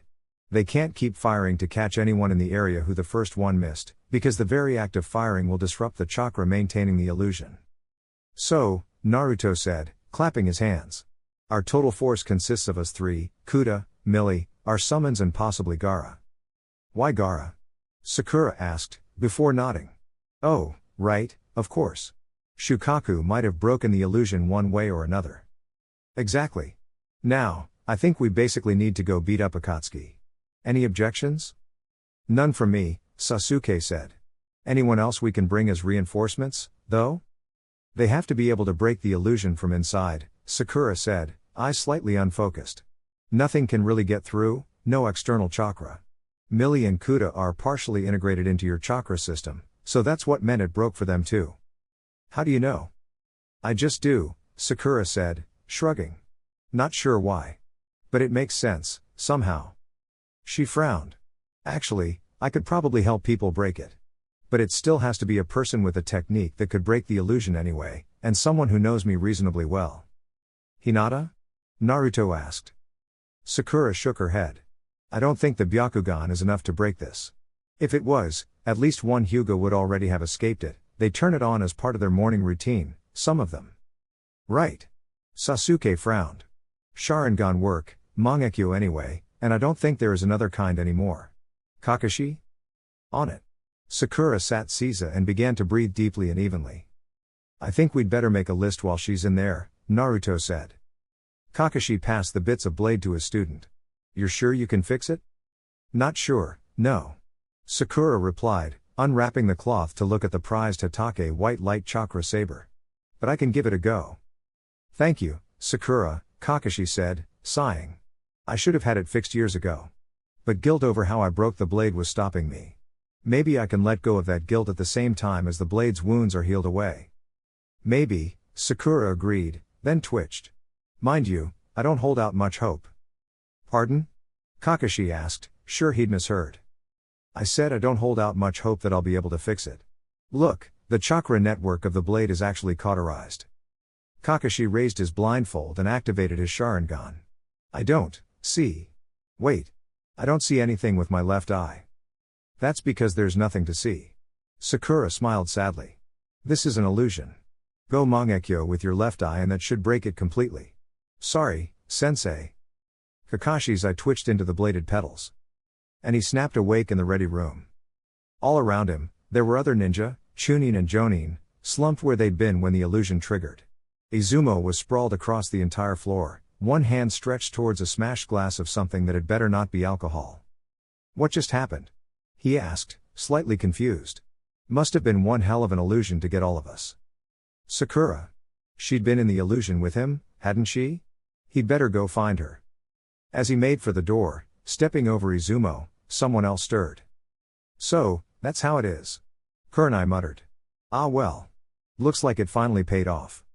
She turned from the table, on which rested 20 senbon, none of them dug onto the table surface, and all of them balanced perfectly on their points.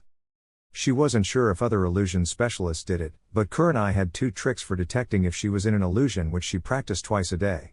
For those illusions which were imposed on others, she had a box in her apartment with a complex pattern inside it, which was only ever open for her to check, and which displayed something subtly off if anyone else did.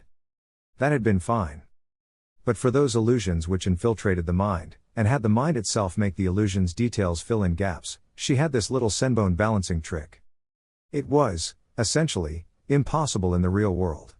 But her deepest desire, one she had in fact made damn sure and certain was her deepest desire, and her deepest fear, too, was that this test be correct. So, it had shown her the correct answer. She was in an illusory world of someone else's creation. Right. Step 2. She scrambled her chakra. Nothing, as expected, something that could trap her without her even noticing would be more powerful than her relatively low chakra supply. An illusion this complex would take up mental power to maintain somehow. Either hers or that of some other entity.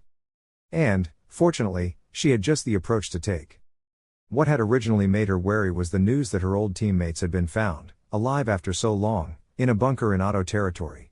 The strike team, Asuma's, in fact, had told her that they'd only just got there before some hulk of a ninja tried to kill them in a rage. So she marched straight out of the building, and up to Enka Meruem. Enka, it's been a while. You have no idea, Nai. Enka scratched the back of his neck. And look at you, a Jonin. Never thought you'd get so far. Do you have a team? Yes, I do. Kurenai nodded, playing along. 3 skilled young Chunin. I sometimes feel like their mother as much as anything. She frowned. Actually. What was your mother's name? I never found out. I don't know, Enka said, suddenly looking troubled. What about your father? Chojuro. Enka answered promptly. Remember? He trained Hatake in swordsmanship. I do, Kurenai said. And what was your mother's specialty? I don't know. Strange. Kurenai tapped her chin. Perhaps there's some rational explanation. What was the team like that captured you? I don't know. What were you doing when you were captured? I don't know that either. Anka was starting to look panicked. Are you real? No. Anka answered, relieved that one had come up that he knew the answer to. Then blinked, and his eyes widened. Wait, I didn't. If you're not real, then what should make me think the rest of this world is? A sudden stabbing pain, like a migraine, hit, her vision wavered. And she was waking up in the ready room. Kurenai?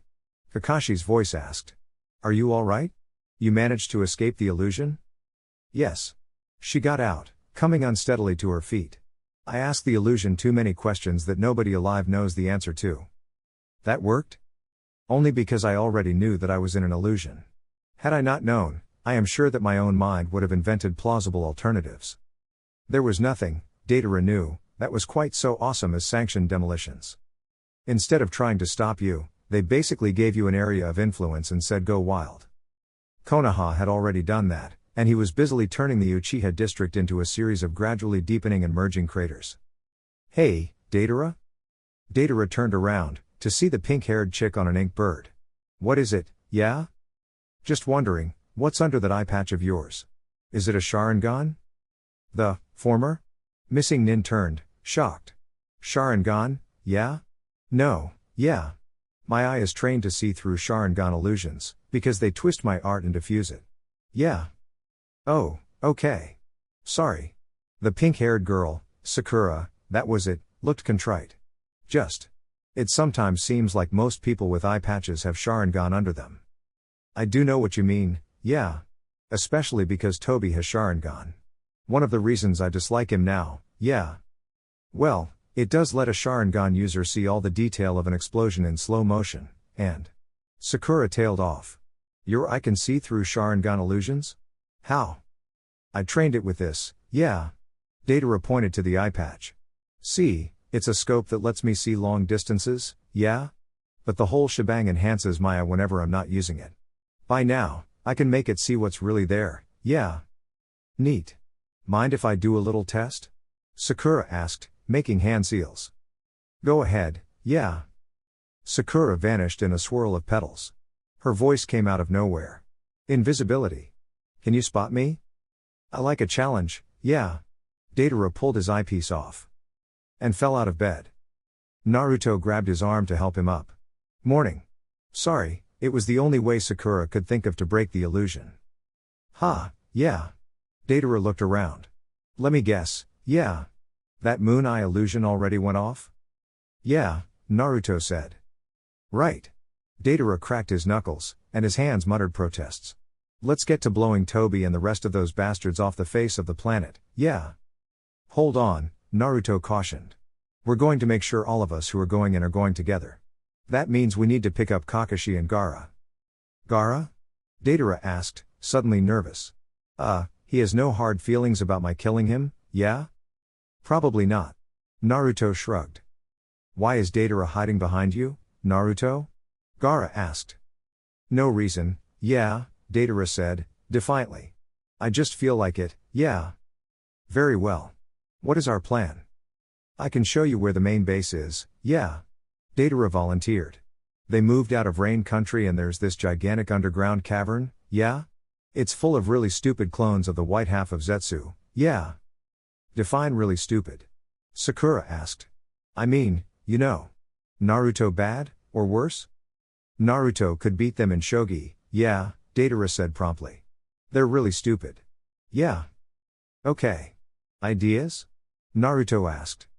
Our main advantage is aerial, Sasuke said.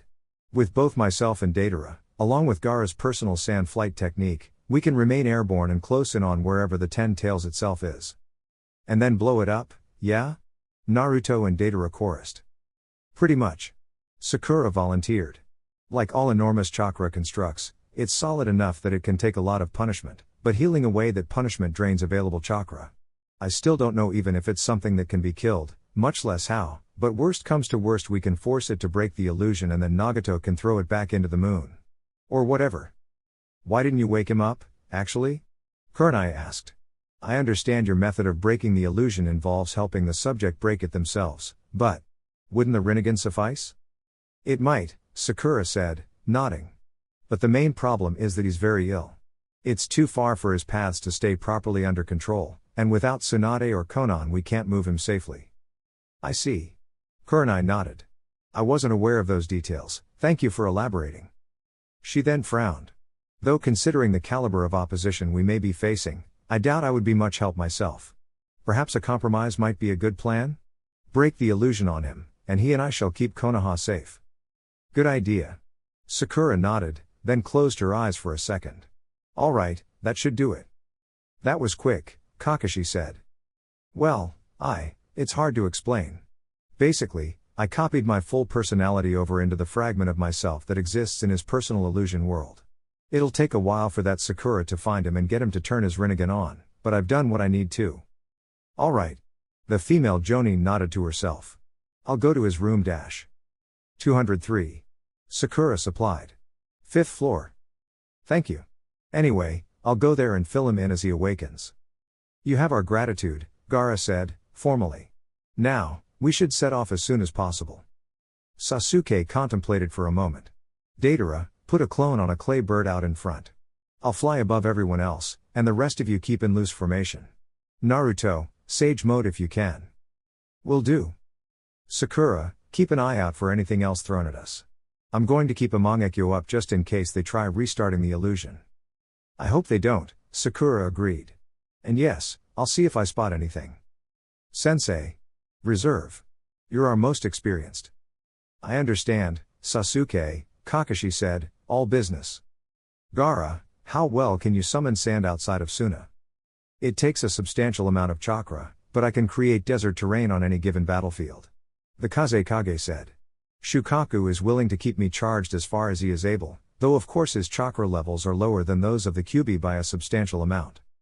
Good. As soon as a static battle starts to develop, lay it down. We're better served by terrain friendly to you than anything else. Understood. Sand flowed from nowhere, and Gaara began levitating on a cloud of sand. Very well. Let's go. Sasuke slammed his thumb to the ground, summoning a trio of hawks and a thunder bird, and Deidara launched his clay bird decoy before unsealing a dragon he'd made earlier. Nice. Naruto commented. You like it? Yeah, this dragon breathes explosives, yeah. So, Naruto said, questioningly, banking his hawk closer to the great clay dragon. What did the illusion show you? What do you think? Deidara asked. Blowing things up, yeah. Should have expected that, Naruto laughed. Kakashi? I only got as far as asking Sakura to remake my father's weapon, the white light chakra saber, Kakashi said. Then Sakura helped me break out of the illusion. Neat. For me it was just another day's training, really. Or, I didn't get far into it. Gaara? Mother, Gaara said, simply. A spike of white light shot from the ground, and disintegrated the clay clone ahead of them. Evasive, Kakashi shouted, and the hawk/dragon/cloud of sand split up on diverging vectors. Who was that? Naruto yelled, casting around with sage mode. I can't feel anything. Someone in bandages, Sakura said, frowning. I can barely see him, it's like he's made himself part of the world, and he's so far away. Lines of burning air shot down from well overhead, some of them intercepted by cones and cylinders of white light. I recognize that, Kakashi said, before raising his voice. It's the second cage of Earth. Orochimaru must have resurrected him. Techniques? He defines shapes and then disintegrates what's inside them. Naruto tracked the pattern of lights for a moment. Looks like Sasuke's winning, to me. Why? Those shots of his are getting lower and lower. Boom, Deidara shouted, and the white light shape stopped. Railgun blasts rained down for another second or so unopposed, then likewise stopped. Sakura glanced over at Deidara. Did you just blow the second Tsuchikage up? Yeah. Mini Dragon Missile C2, yeah. Sasuke's not going to be too happy with that, Naruto said, before shrugging. Hey, we're ninja. I do sometimes forget. Well, they know we're here now. Kakashi pointed, as several shapes began to move near the cratered field that Tsuchikage had been in. Wow. Sakura lensed the air again, her hawk perceptibly moving to hover, and began scanning the ground. It's like a history book. Loads of dead Kijis. 4th Kaze. 3rd Rai. 2nd Mizu. And so many A to S rank ninja. Look, 5 of the 7 swordsmen. I would, but we're too high up, Naruto said. Oh, sorry. And. Wow. The gold and silver brothers, I think? I remember them. Millie said. They were tasty. But then they ate my stomach and that was ow. I shall take on my father. Gaara droned, and began to drop out of formation. At around the same time, Sasuke stated his preference with a barrage of hypervelocity shuriken that ricocheted crazily from the 3rd Raikage. The Thunderbird stooped through their formation, giving a harsh cry. Sakura shrugged. The 2nd Mizu was an illusionist, right? I'll take him on. I best handle the gold and silver brothers, Naruto said. Millie has prior experience with them. That and I think they can go up to 6 tails. Kakashi muttered. Right. Deidara, looks like you and I have to handle the swordsman. Works for me, yeah, Deidara said. Dibs on Shibuki, yeah? Alright. Kakashi allowed. Though the prospect is frightening. It'll keep you on your toes, yeah? Deidara dragon reabsorbed much of its tail, and produced a half-dozen independent dragon missiles. Hold on, I've got to reload. Yeah. Father, Gaara said, monotonously. Son. The 4th Kazekage replied. So. What actually happened to you? Gaara asked, curious. How was it that Orochimaru killed you? Letter opener. The 4th said, disgusted. So, how are you? Still going mad? Gaara blinked. I'm wearing the hat. The Kazekage hat. So? Have you seen what the 4th Mizukage did? You do have a point. Gaara admitted. But no, it turns out that Shukaku was under mind control. He's actually quite fun, if rowdy. I'm not sure how any of this is really possible. The elder said. But, well, I'm going to have to kill you no. Orders. Gold dust wave. Instant desert. Gaara replied. 2 colossal waves, one of sand and one of gold, slammed into each other like freight trains. Where do you even get all of the gold? Gaara asked. Not sure, actually. His father tailed off. It's kind of just. There. I still do not understand why you did not use it to solve Suna's trade problems. I did. Then you did not get a good price. Shouldn't your sand have run out by now? Gaara shook his head. I have synchronized with my Baijuu. It is easy so long as he is asleep. Interesting. Yes. Also, I have a summon contract now. It does tend to be useful to have one. More sand, normal and gold, crashed together in an unending susurrus of grains. I died once. Gaara volunteered. Chio brought me back. That old bat? Interesting. What was it like, coming back to life? Not as impressive as you would imagine. It was a little like waking up. You know what that's like? Well, I woke up near a large devastated area surrounded by much of the village, so it has similarities to when Shukaku possessed me. Huh. At that point, Totoro clubbed Gaara's father on the back of the head with a large plank. I suspect you were not really trying. Gaara muttered. Sand burial. I think I know why he wasn't trying. Shukaku volunteered. When they did the whole ceiling thing, your mother did love you. Sorry, I kind of forgot it was important before now. You are sure? I was there. In a kettle. Granted, I was monumentally pissed off, but I was there. She totally held you while the last of her life ebbed away. It was kind of heartwarming. Thank you for telling me. Finally. I was drunk and hypnotized, what more do you want? The enormous sand monster grumbled. Drunk? They filled the kettle with sake a few times to keep me quiet. Sasuke's Thunderbird swooped only low enough to let him off, then rose back into the air and began shaping lightning chakra, forming an enormous charge. In the absence of a thundercloud, that would work well for Kirin if he needed it. Sasuke's eyes tracked the 3rd Raikage as he moved, evaluating his target. He already knew that the 3rd was ridiculously fast, more durable than just about anyone else who had ever lived, and could fight a tailed beast, the 8 tails, in fact, to a draw. It had taken 10,000 enemy shinobi 3 days and nights to finally kill him. Which, actually, was a bit ridiculous. Maybe they were all Genin? Oh, and he had the lightning armor as well. Sasuke could see roughly how it was done, but not exactly, and that it would neutralize just about any lightning technique he tried. A quick barrage of Chidori Senbone confirmed it, as the Raikage approached. They didn't even make it to his skin. Sasuke snapped the Raijin on and blocked a vicious knife hand strike, then dodged away from another with the benefit of his Sharingan. It wasn't enough, though. Mitsunari. The world didn't slow anymore, but his own body sped up to match his eyes. It was like sparring with Naruto the times he didn't use his Sharingan, or... No, that wasn't right either, because he did have the forewarning his eyes gave. He had to react half on instinct and half with cold calculation, always interposing the blade between any strike he could not dodge in his body, not allowing himself to be contacted by any part of his brawler of an opponent. It was a losing battle, he knew. Even when alive, the third had had such ludicrous stamina that even Naruto could not match it. He had only died when his chakra was utterly exhausted, by 3 days of constant battle. Mangekyo eyes spun furiously, deciphering every nuance of the lightning armor. It infiltrated the nerves, and there was some dermal reinforcement, atomic bonds at will, all matter was made of emptiness and electricity. No wonder the Raikage's skin was so strong. He could take that which made things strong and say to it, stronger. But there had to be a weakness.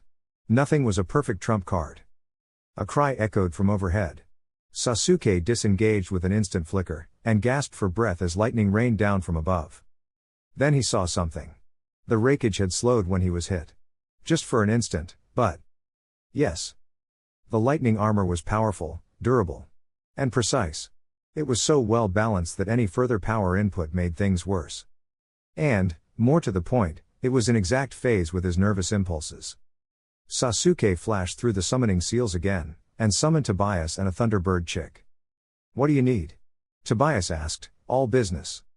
"I need you to be ready to hit the old Raikage, over there, when I disrupt his lightning armor. And I need the chick to give me an electric aura armor jutsu. I'll be focusing all my attention on the Raijin." "You can do it?" Tobias asked the chick, who nodded. "Very well." The young sage spread his wings and red tail, and leapt. Sasuke could already see natural chakra gather along his wing feathers. Turning, he caught the chick in a very minor illusion.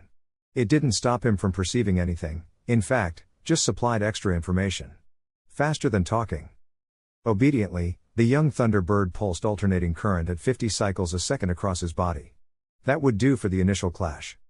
Sasuke switched focus to the Raijin, and altered its form. Rather than the expanded shape of the overedge, he compressed it. It was barely a tanto, and as he activated Masamune it shone with a brilliant blue. The chick said, sounding nervous. "Incoming?" Sasuke's head snapped up, and he barely blocked a knife hand strike with the Raijin. Backpedaling with fluid grace in the grip of Mitsunari, he watched both the lightning armor and the third's movements intently, blocking every attempt at an attack less than a tenth of a second before it hit. So, that means he has a 40 times per second signal for his left first finger's second joint, and a 35 per second for his right second finger's third joint. Bit by bit, Sasuke matched fluctuations in the lightning armor to the associated muscle movements. It sped up nerve impulses, which meant it had to carry the signal. And he sent a complex signal pattern to the chick, flipped the Raijin to block, and took a hand straight to the chest. The third blinked. "Katakatsu," Sasuke informed him, then stabbed the sword of the Thunder God straight into the no longer moving right arm that had stopped abruptly at his skin. The pulsing signal in his electric aura armor had overridden the third's control of his arm, making it lock up. The Raijin overrode that, sending a sequence of commands which forced the right arm to stab straight at his own chest and pierce the heart. Sasuke vanished in a puff of smoke as the orbiting bird summoned him in the chick, just before Tobias hit the third's vulnerable form like a clawed meteorite. Sakura landed lightly. "Thanks. So, where's the second Mizukage?" "Hello, child," a voice said. "Any idea how Mist is doing these days?" "They're all right." She shrugged, noticing that the speaking voice was coming from an illusion. The fourth was a bit of a nut job, but the fifth is much more stable. Mei Terame, a lava and boil user. "Ah, I see. Thank you. Now, I have to ask. The pink hair?" "Natural." Sakura shrugged. "Aha." She spun an illusion around herself, and vanished. "What?" The second frowned, then his eyes widened as a 50-foot otter materialized. "Hi, Daxter." Sakura's voice came from somewhere. "Hey, 10 feet to the left of that rock spire is an appropriately sized clam. Lunchtime." "Thanks." Daxter's voice boomed out, and he pounced. Sakura winced as she watched Daxter. Getting the clam properly secure with 3 of his paws and breaking off the spire with the 4th, he started hammering away at it in the same way normally sized otters attack normally sized clams. That's got to hurt. Ow. Ow. Ow. Ow. The Mizukage muttered, as the boss summon broke methodically through his defenses. As soon as the shell cracked, Sakura materialized and electrocuted him to prevent him shifting form. And that's that, she said, satisfied. Wow, new record. That was a really bad matchup for you, sorry. I can see. The former Cage said, slightly dazed. Naruto went in hard, landing just behind a Sage Rasen Shuriken and forming clones straightaway to make sure he had a clear sight radius. Wait, are those things the treasured tools? Kinkaku and Ginkaku nodded, in unison. Cool. Wait, I know how these work. If I say the word I say most in my life, something bad happens. Thanks again, Nii. Speech therapy might just save my life here. The brothers looked put out, and dropped 3 of the 5 tools. Kinkaku held the pot, and Ginkaku held the fan. And the pot? Yeah, something about replying when someone calls your name? Right, not speaking anymore. Kinkaku looked at Ginkaku. Brother? Ginkaku didn't respond, looking pointedly at the pot. Oh, sorry. The gold brother dropped the pot, and the silver exhaled with relief. Anyway. Should we blast him with the fan, or just go straight to tailed state? Tails, Ginkaku said. Been a while. Both brothers concentrated, then practically exploded as each pulled on 6 tails of chakra. Millie? Naruto asked. It's yours. Nodding, Naruto pulled on 7 tails of chakra and felt himself transform. So, he said, once all 3 of the ninja had turned into giant foxes. Sumo, pancration or boxing? Pardon? Kinkaku asked. I was asking what rules we were going to use. Anything is allowed in the ninja world, Ginkaku said. Rules are for the weak. Okay, Naruto said brightly. Demonic Sage Mode. A clone popped, and the reddish-orange fur that Naruto had sprouted became pure, vibrant orange. Is that legal? Kinkaku asked. Oh, wait. Me and my big mouth, Ginkaku lamented. Well, brother, let's make a good fight of it. You said it, brother. What followed, except for the larger numbers of tails in the scale, was a lot like kits fighting in the Forest of Confusion. Aw. Datara muttered. You'd think 5A rank ninja would be more durable, yeah. Kakashi nodded absently, looking at the mess. Each of the twin blades of Kiba had a clay dragon on it, indicating that the ninja wielding them had stopped 2 of the incoming explosives. But the remaining 4 had still destroyed all 5 of the 7 swordsman members. So, where was that base? Over here, yeah. The entrance is about 100 meters down a tunnel here, yeah. Interesting. Kakashi observed. We're quite near the Kanabai Bridge. Oh, yeah? My team blew it up in the war. The Konoha nin clarified. It's when Obito died. Obito? Sounds like a fun guy. What was he like, yeah? Hang on. Kakashi concentrated, and threw some seals. Auditory illusion. Datara watched Kakashi's memories of the Uchiha goofball. Seems like a fun guy, yeah. Then he heard something he recognized, during the play of the Kanabai Bridge incident. Play that bit again, yeah? Kakashi complied. That can't be good, yeah. Datara muttered. I recognize that voice, yeah. It's Tobi's serious voice, yeah. Tobi? Kakashi said, then frowned, a suspicion slowly creeping over him. But, even if. No, that's not possible. Is it? He fought and nearly beat the 4th Hokage only 2 years after Kanabai. Kakashi's mind raced. You said is right I was the visible one? Yeah. And did you ever see him do anything unusual? It's Tobi, yeah. Datara pointed out, then thought.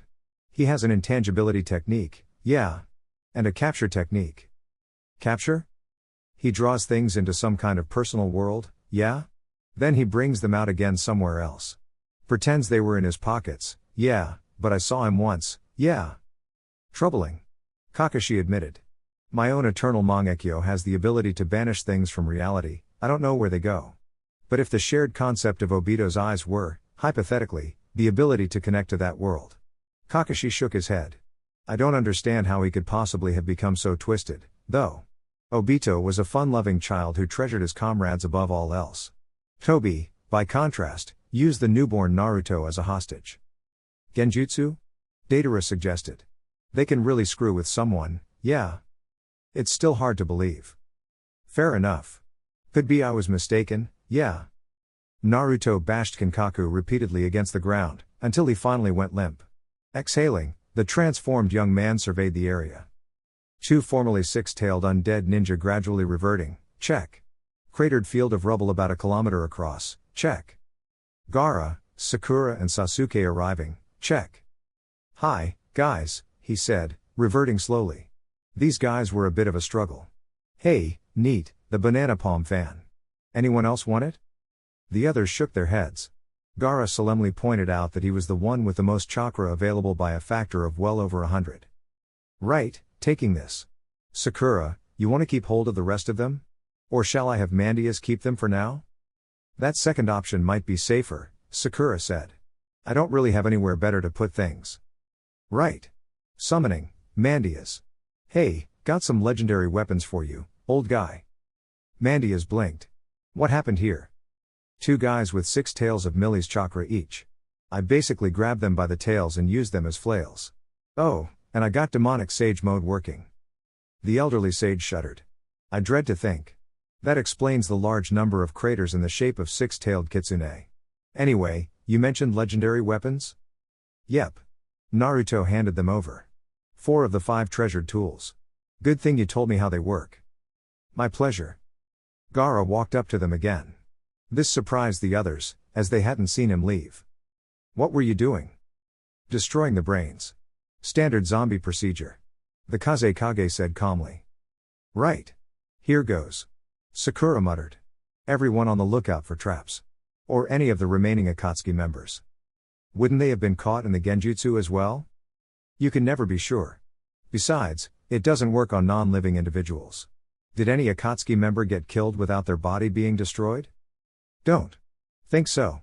Itachi was cremated, I think. As they talked, they entered into a huge underground chamber full of thousands of quiescent clones. These look like the white half of Zetsu, yeah, Deidara said. Didn't know there were so many of them, yeah. There's Orochimaru. Sasuke pointed. Lying asleep over there. He must be in the illusion like everyone else. And there's Tobi. Kakashi started for the indicated ninja, then slowed, puzzled. That's a very old Uchiha Madara. What the? Intruders. Was that you? Naruto asked, nervously. It didn't sound like anyone here. Sakura whimpered. That's a lot of chakra. The opposite wall of the chamber collapsed, and an enormous creature shouldered its way through, combined Sharingan Rinnegan rolling madly as it locked onto each of the assault team in turn. Sasuke snapped the Raijin on, as the Akatsuki members began to stir. Naruto, stall that thing. Everyone else, start clearing the rest of Akatsuki and these clones. Naruto leapt forward, transforming all the way in mid-leap as the 10 tails began a charge, and the 2 colossal creatures collided with an earth-shaking boom. Everyone back, or get a shield up if you have it. Sakura called, looking at the roof. This place is about to cave in. Rocks rained down, slowly and then much faster. Sasuke and Kakashi flickered out of the way, Deidara and Sakura slipped underground, and Gaara enveloped himself in sand. When the ground stopped collapsing several seconds later, what used to be a series of connected underground caverns was now a series of irregular sinkholes, with hundreds of surviving white Zetsu and a number of S-class nin emerging from the rubble. Naruto and the 10 tails had barely noticed the collapse, swapping between building-destroying physical attacks and chakra blasts that could level half of Konoha. While Naruto seemed to have less than half the available demonic chakra of the incarnate 10 tails, his fusing it with Sage Mode left the two of them on a very equal footing.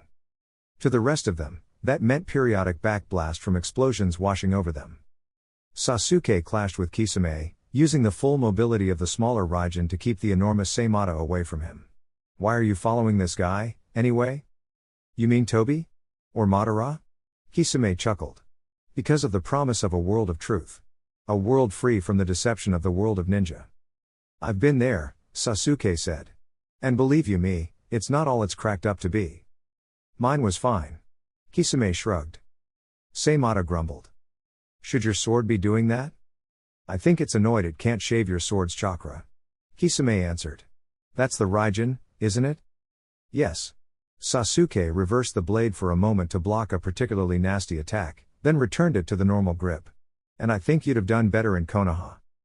Konoha is not immune from the corruption of the world of ninja. No, but it's not terrible, Sasuke said. I mean, Naruto lives there. Both of them glanced over at the battling titans. Anyway, the Uchiha continued. Who, really, is Tobi? There's nobody real by that name. He's really an Uchiha, but I don't know which one, Kisame said. He called himself Madara. But that was a lie. Sasuke pointed out. Great start to a world of truth. Hey. I'm in it for the sword fights anyway, Kisame said. Speaking of which, nice skills.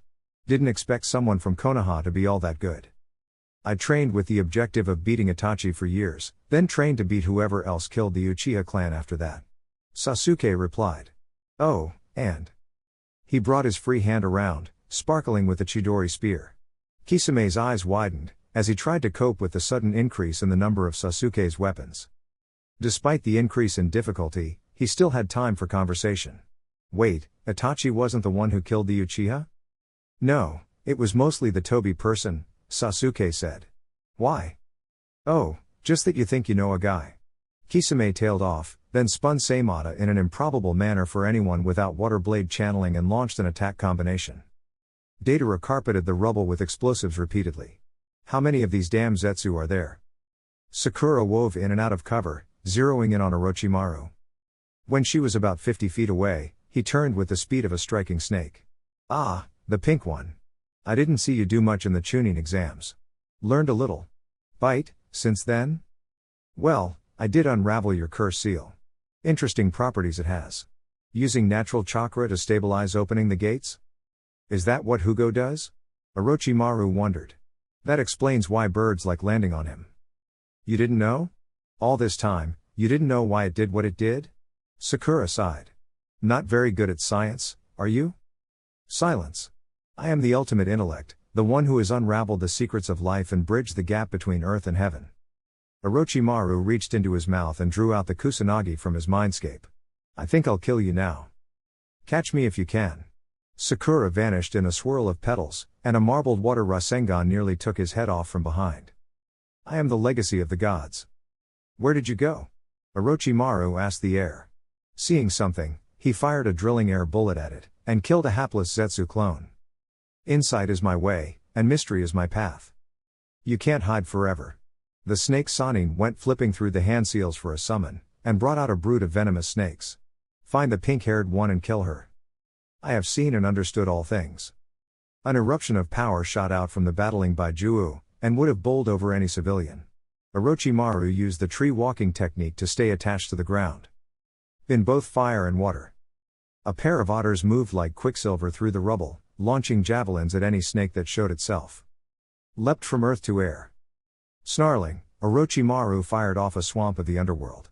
It didn't catch Sakura, and the otters blew him a raspberry before ducking under the surface of the mud to continue hunting down snakes. Danced at the center of my faceted self. How are you doing this? The snake Sanin snarled. I can't sense you anywhere. Every aspect I have worn woven from blue and gold. And what is that singing? I am, and will always be, Sakura. The world changed. Orochimaru found himself not in a rubble-strewn crater, but in a grove of sakura trees surrounded by a thick and forbiddingly dark forest. What? The snake Sanin was honestly stunned. What is this? This is my mind. He whirled to see a pink-haired girl with deep blue eyes, dangling her feet into a lazy stream. My mental state, actualized into the world. This time the speaker was another pink-haired girl, her eyes a light blue, standing at the top of one of the trees. My thoughts are real here. This girl had orange eyes and closed the door on a lantern as she spoke, having trimmed the wick. It's called a reality marble. The fourth speaker was standing atop a simple but solid bridge made of what Orochimaru recognized as quartzite, one of the hardest rocks, and a prime material for earth element users. Noticing that this one had brown eyes, a suspicion began to form. It's something that you can only do if you have your true name. This one was adjusting a lightning rod, which looked new, and had eyes of brilliant yellow. And there has to be something else special, as well. The speaker this time had eyes the shimmering green of medical chakra, and closed a book as she spoke. Divinity. The voice came from directly above. Orochimaru looked, but saw nothing. Each of the 6 girls closed their eyes for a moment, in unison, and equipment formed out of nothingness.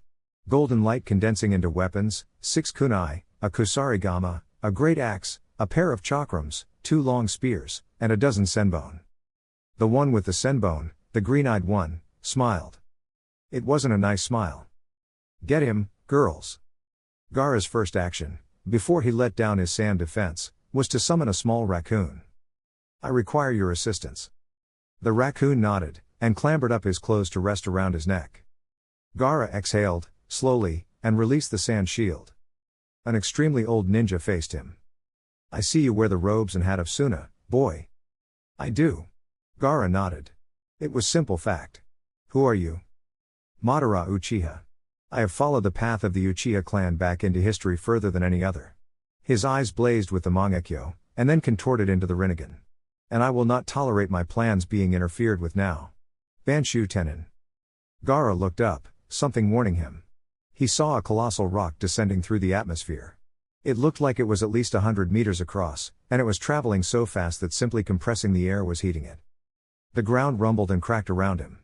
Boulders flew upwards, forming a shield, and the meteorite exploded off it without breaking through.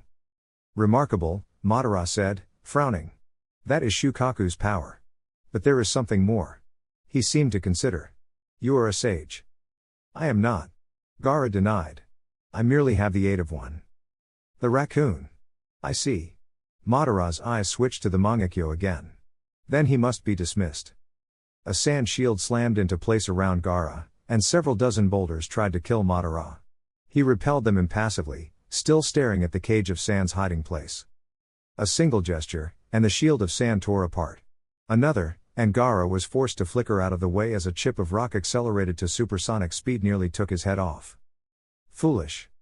The next attack, Gaara met with his ultimately hard defense, the shield of Shukaku. The Tanuki statue resisted the first impact, but a second caused cracks and then it was engulfed in Amaterasu. You have the same eye powers as Itachi. He was the heir, Madara said, impassively. Heir to my hatred, heir to my blood. Naruto found Itachi quite compassionate, Gaara said, drawing up silt and sand and pebbles and boulders into a multi-layered defense. More heavy gravity blasts picked through them as fast as Gaara could re-establish the layers. Then he, too, was ultimately a fool. The origin of the powers of the Uchiha is truly darkness. We are not the heirs of the sage, but of the Juubi he broke and scattered. The might of the Uchiha is in embracing this evil. Gaara muttered something. I did not hear that.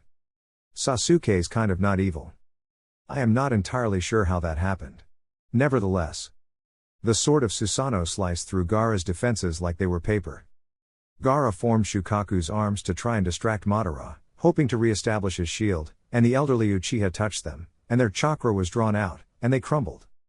That is surprisingly annoying, Gaara said, bringing up more earth in sealless techniques. The Mangekyo and the Rinnegan alone are bad enough, but together? Madara finally battered aside the last of Gaara's defenses, and fixed him with a glare. Tsukuyomi. Dynamic entry. A ballistic Jinchuriki slammed into Madara's body, and sent it across the nearest crater and 15 feet into the rock wall. Gaara shook his head, trying to shake off the effects of a day of solid mental torture. That reminds me too much of before I met Naruto. He looked up, to see a ridiculously well-built man with a Kumo headband and wisps of demonic chakra around him. The man took a pose and started rapping. What you gonna do is what you wanna do. Just break the roof and you see the truth. Who on earth are you?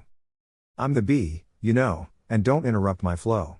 I'm number 8, I'm great, and I'm never late. I think that's the Hachibi Jinchuriki. Shukaku said, incredulously. Excuse me, Gaara said, getting the attention of the rapping man once more. Are you the container of Gyuki? That's right. He's my bro, you know, we can't be beat because we are the elite. I see. A hypersonic rock from where Madara had gone was hastily blocked by the badly melted shield of Shukaku, which shattered. Gaara? Shukaku was suddenly excited.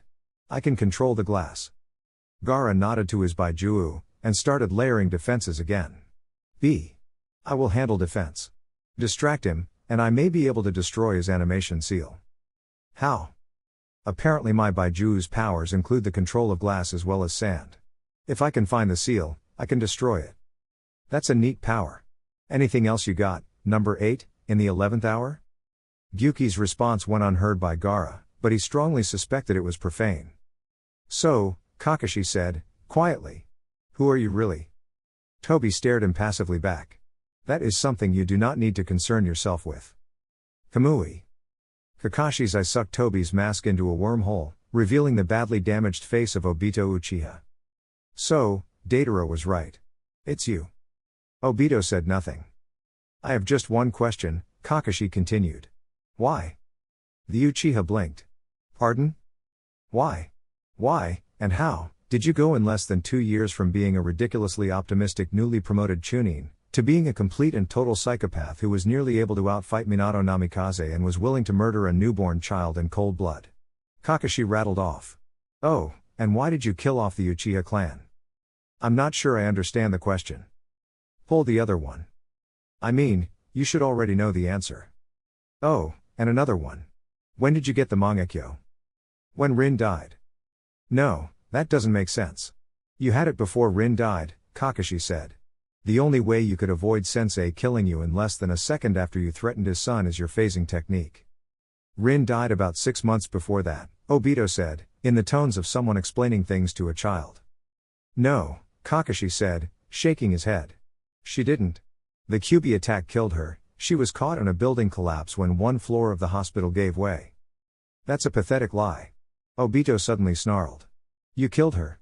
You stabbed her through the heart with your Chidori. Why would I have? Kakashi asked. Seriously, why? I don't know. The same reason you abandoned me. But all ninja are monsters who kill people. It's why I want to end this world. Abandoned? Kakashi asked, perplexed. We didn't abandon you. You took what certainly looked like a fatal wound, then gave me your eye, and then you said something along the lines of go, save Rin. Which reminds me, how did you survive that? You had wounds Rin thought were fatal, and she was a medical nin good enough to do a field eye transplant. Only the strong survive in this twisted world of ninja. I was weak, yes, but it was by the help of Uchiha Madara, one of the strong, that I survived. About that, I still have questions as to how you're so powerful. It makes me suspicious. I don't know what you mean, Kakashi. I was on your team, Obito. Your chakra capacity was in the yellow. Now, I've worked with Guy, I know full well what intensive training can do, but if you did nothing but train for 2 solid years you might possibly have the chakra capacity to manage to summon the Kyuubi. If she's a regular boss in scale. Guy always hated me. That's not true or even relevant. Kakashi began to pace back and forth, still ranting. Oh, and that's yet another problem. How did you recover from the insanely nasty injuries? I was cared for by Madara Uchiha.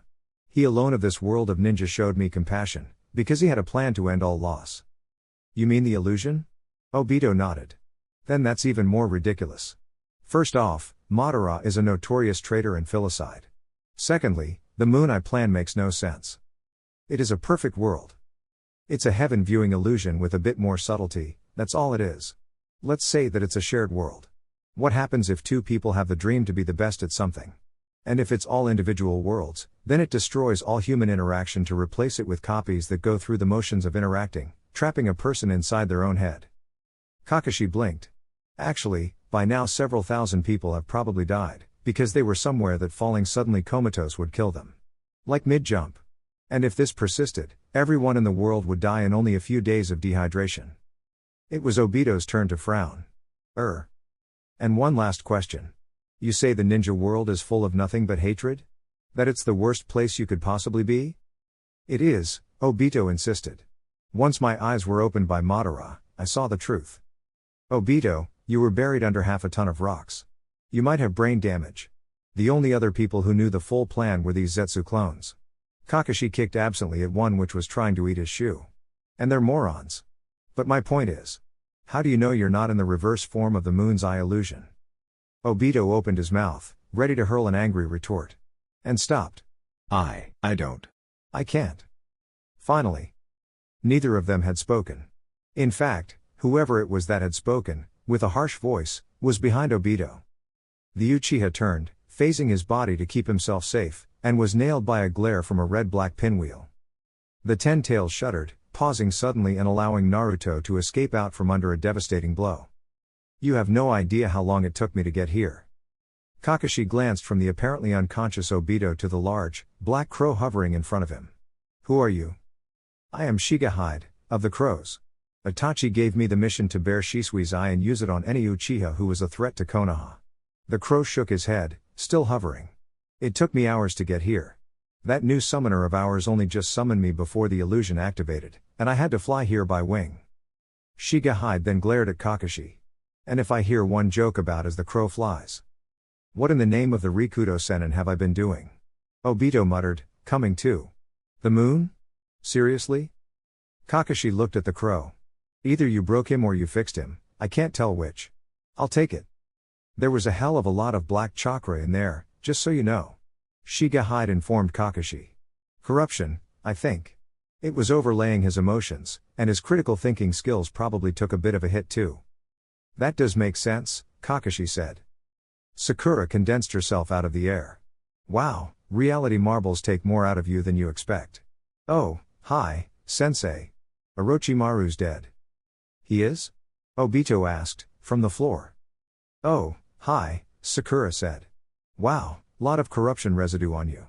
Hey, you're the guy who called himself Madara, right? How did you manage to copy the signature on the Fox Summon contract over? After Madara died, I saw myself as his successor, as him. Probably the insanity. That'd do it. Sakura nodded. Madara came to be synonymous with an Uchiha effectively possessed by the Ten Tails. Sasuke landed next to them. I heard that. So, the one who killed my clan was possessed? Sakura nodded. Yep. Not in control of his own actions. Though I admit it didn't have to do much to make me want to kill certain complete jerks. Obito admitted. Wait a moment, Kakashi said, frowning. Weren't you fighting Kisame? I was. Sasuke nodded. But after he summoned a truly astonishing amount of water and I electrocuted him several times, he became a giant shark thing by fusing with his sword. And Sakura pressed. And then a very large black man picked him up by the tail and used him to hit Uchiha Madara. Huh. Wonder who that is. Probably Killer Bee, Obito said, standing again. He is the Jinchuriki of the Eight Tails. And if both I and Madara were possessed, then it should probably be noted that there is also a single Zetsu with a black half. This Zetsu is presumably also possessed. A particularly large explosion came from nearby, and Datara shouted triumphantly. That's the special one. 20 extra points, yeah. Sorry. Was. Sakura frowned. So, what happens when all the people who were possessed are either freed or blown up? I am not sure, Obito said. I was not particularly interested in the fine details of the plan, which was probably deliberate on the part of the one possessing me. Yes, that makes sense, Sakura said. Anything you do know that's important, though? Oh. The mixture of Senju and Uchiha chakra is required to unlock the Rinnegan. That help? Interesting, especially because it means that Nagato is related to both, but not critical. Thanks, though. No problem. The air seemed to shiver. Sakura's eyes briefly glowed bright gold, and she blanched. That is not good. What? I just found out what happens when all the possessed people die. The Ten Tails hunched over, and Naruto took the opportunity to gather himself and make a leap. In his jaws glowed a colossal tailed beast ball, cut with nature and wind chakra, and his claws glowed with impossibly sharp edges. Then the Ten Tails roared. The sound was indescribable. Shiga Hide crashed beak first into the ground. Sakura, Sasuke, Kakashi, Obito and Datara were driven to their knees. Gaara, Bee and Naruto collapsed to the ground, clutching their ears, as their partners reacted in atavistic terror.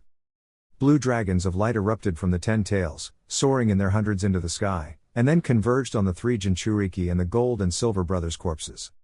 It was over in seconds.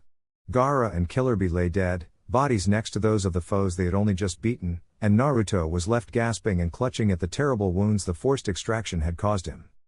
At last, Sakura recovered first, and flickered over to Naruto. She began scanning him as the rest of the remaining shinobi from the strike force arrived. Wow, Naruto, I'm surprised you're still alive.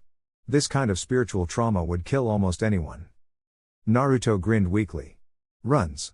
In the family. Kakashi turned to Obito. This is critically important. Why does the extraction normally take so long? The wills of the demons need to be suppressed. Obito replied promptly. They don't integrate well, an extraction that fast will have thrown them into turmoil. They'll be trying to regain individuality. Sakura glanced up from her work closing Naruto's wounds. I can confirm that, there's black chakra aplenty, but all 9 of the Baijuu are thrashing around trying to escape. She looked down again. Damn it. The loss of that seal is causing chakra bleed, your network is too used to having it there. I need the gap staunched somehow. Kakashi knelt down. I can do it, but I'll be useless for the rest of the battle. You know how to fix this kind of thing? What's the seal? No seal. Kakashi's I contorted into the eternal Mangekyo. Shiranui. White fire ran across his body, then jumped to Naruto and concentrated on his chest. After a moment, the flames died and Sakura rescanned him wonderingly. He's fine. Better than fine, actually. His pathways are completely clear, there's no longer any leakage around where the seal used to be and it even cleaned under his fingernails. Kakashi slumped, muttering something about overexpensive techniques. Right. Naruto ran through 3 seals and slammed his hand into the ground. Ichimaru, let Nagato know we need him here now. Konoha Hospital, 5th floor, room 203. The silver fox vanished with a wash of air. Did Akatsuki keep the bodies of the other Jinchuriki around? Yeah, Datara said. That's where I was taking Gaara's when you got me, yeah. It's in a room a lot further down than that main chamber, yeah. Sasuke, you and Datara go and get them. Sakura. That problem with my seal, before. What does it mean? Basically, without the seal there, and especially without the Baijuu there, your body was pumping chakra to it as part of the normal circulatory cycle, and it was just leaking out. If Nagato resurrected the others? They'd die within a few minutes. Right. You can do a Jinchuriki seal, right? Yes. Sakura nodded, decisively. It's relatively easy to actually do the sealing, well, after looking at yours anyway. The hard part is keeping the Baijuu under control. That won't be a problem. Sakura pointed into the sky suddenly. Look out. Something came hurtling in from the direction of Konoha, stopped 3 inches above the ground with a burst of repulsion, then fell onto its 4 metal legs. Obito blinked. That is a hospital bed. Nagato? I don't know who you are, and I'll find out later, Nagato said, turning to Naruto and Sakura. What is it? Why'd you bring the bed? Strict bed rest. Doctor's orders. Nagato answered. Tsunade is scary. Anyway, I assume it is urgent because the 10 tails is behind you. Yes. How many people can you resurrect in sequence with the samsara of life? Quite a lot, so long as they're well preserved. Who are they? Sasuke put Yugito knee on the floor next to them, and vanished again. Datara did the same with Han. All the Jinchuriki apart from me. None of them damaged beyond death from extraction. That I can do. Nagato nodded. When? In order, Gaara first. You'll know when. Naruto closed his eyes, and when they opened again they were the slit yellow of his sage mode. And make sure you guys are safe. There's going to be a lot of explosions. Sakura flickered away for a moment, and came back with Gaara and B's bodies. Now. Time to make history, Naruto said, and jumped forward. The first warning the 10 tails got that Naruto was still alive was when 2 Rasen Shuriken hit it in the face. It roared, turned and spat annihilation, but Naruto was no longer there. He shot over its form, hurled another Rasen Shuriken, then summoned a horde of clones and slammed 50 Great Ball Rasengan into it all along its length. Naruto hit the ground and shot off running, focusing on the things he'd seen in the moment after Millie was torn out of him. In that moment, the fragments of his mother's chakra which made up his seal had contacted him. Spoken to him, told him things, in the frozen time of his inner self. The most immediately useful thing was this. 2 chains of pure chakra shot out from Naruto's sleeves, entangling the 10 tails' right legs and letting him trip it with an almighty pull. He left them in place and charged forward, another sage Rasen Shuriken preceding him. Did he just? Sakura asked. Kakashi smiled. Like mother, like son. Naruto jumped about a quarter mile into the air, and expended the last of his sage chakra with yet another Rasen Shuriken. Focusing, he drew in more of nature's chakra, and dropped back into the state within seconds. He'd been vulnerable. But he'd also been moving fast and high in the air. Now he was back to full sage again. And, by the feel of it, he'd nearly done enough damage. I'm one for overkill anyway. He multiplied himself, and launched dozens of wind Rasengan in a volley. The 10-tail screamed in rage, its form roiled, and Naruto flung out another chakra chain with whiplash speed. It sunk into the beast's form, wrapped around something, and pulled. Sakura gaped. Nagato. Revive Gaara now. Nagato nodded. Samsara of heavenly life. A small ugly statue appeared, and green energy flowed from it to Gaara. Gaara blinked, and sat up. What happened? The last thing I remember is. Sakura finished her sequence of hand seals, drew a seal on Gaara faster than the eye could follow, and activated it. As the one-tailed tanuki which Naruto had pulled out of the Juubi fell towards them, it was caught in the effect field of the technique and drawn back into Gaara. Oh. This is becoming a habit. Gaara looked at his stomach, to check the seal. Every time I die, it turns out it is because someone has torn out my Baijuu. At least you're back. Again. Sasuke pointed out, putting food down. Most people don't come back from the dead once. Is Shukaku alright? He is fine. Though he expresses the wish to get very drunk. I believe I shall permit him, once this is over. Sakura was writing again. Better get ready to revive Yugito, Nagato. I don't think Naruto's heard of giving people warning. 3 more explosions came in quick succession. Sasuke drew the Raijin. Hey, Deidara. I think he could use some help. Let's see who causes the most damage. Uchiha, you're my kind of guy, yeah. Deidara pulled out a storage seal. Let's see, I've got 15 dragons and 230 birds. What should I start with? A shadow clone of Naruto appeared next to them. Hey, guys, I'd appreciate some fire support. Oh, good. Gaara? When I'm recharging Sage Mode, you and the other Jinchuriki hit it with a tailed beast bomb or something equally destructive. Let the others know as they're revived. Gaara nodded. Will do. A barrage of railgun fire smashed into the 10-tail's face, followed by an entire explosive dragon. The clone squinted. Matatabi on the way in just a second. With that, he popped. Nagato glanced at Sakura. It would seem he has heard of giving people warning. Statistical outlier. No significance. A thunderous yowl was heard, as the 2-tailed cat went soaring into the air. This is pretty cool, Shigehide said, watching the fireworks. The raccoon next to him gave a chitter. What? We invented gunpowder. I appreciate the big bangs. A kind of cheer-up. No, I'm not serene. I'm not the crow sage. I don't have to be serene. The raccoon just gave him a look. Stop it. That makes me uncomfortable. A close-spaced series of explosions echoed over the ravaged landscape. Oh, what? What the hell is that? Shigehide abruptly glared, forestalling the next comment. Yes, I know it's the 5 tails. I just don't know what animal it is. The raccoon squeaked. That's what a Kirin looks like? Huh. You learn something new every day. Naruto, Sakura shouted during one of the brief periods when nothing was exploding, having just finished the seal on B's chest.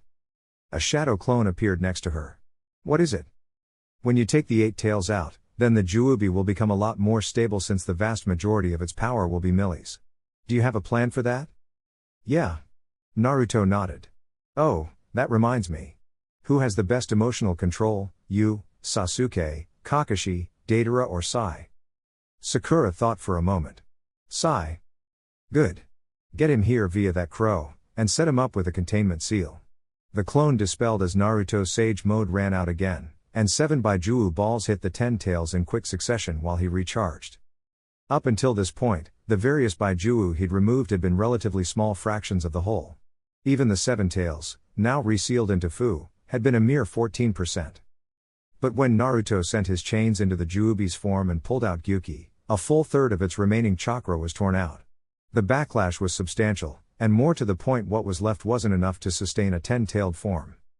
As Naruto cracked the whip and sent Gyuki towards B's reviving form, he watched with apprehension. One of the tails vanished. The other 9 solidified, becoming Millie's familiar fox fur, and the rest of its body became hers.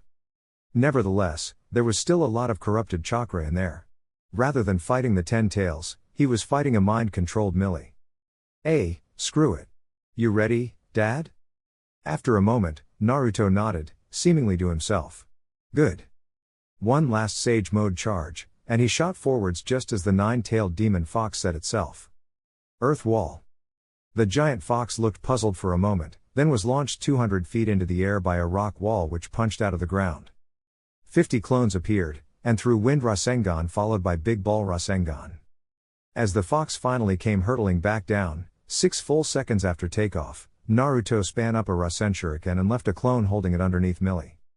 Flashing around with a pair of lightning-quick body flickers, he built a second one and threw it from above just as she landed on the first. The nine tails thrashed about in pain as the pair of upper S wind techniques detonated at once. In that brief window when it not only would not, but could not move, Naruto fired off the chakra chains barrier and trussed Millie up so she was immobilized. Sakura ran over. Sais arrived, still asleep, and I set up the containment seal on him. Do you need me to do yours? Nah.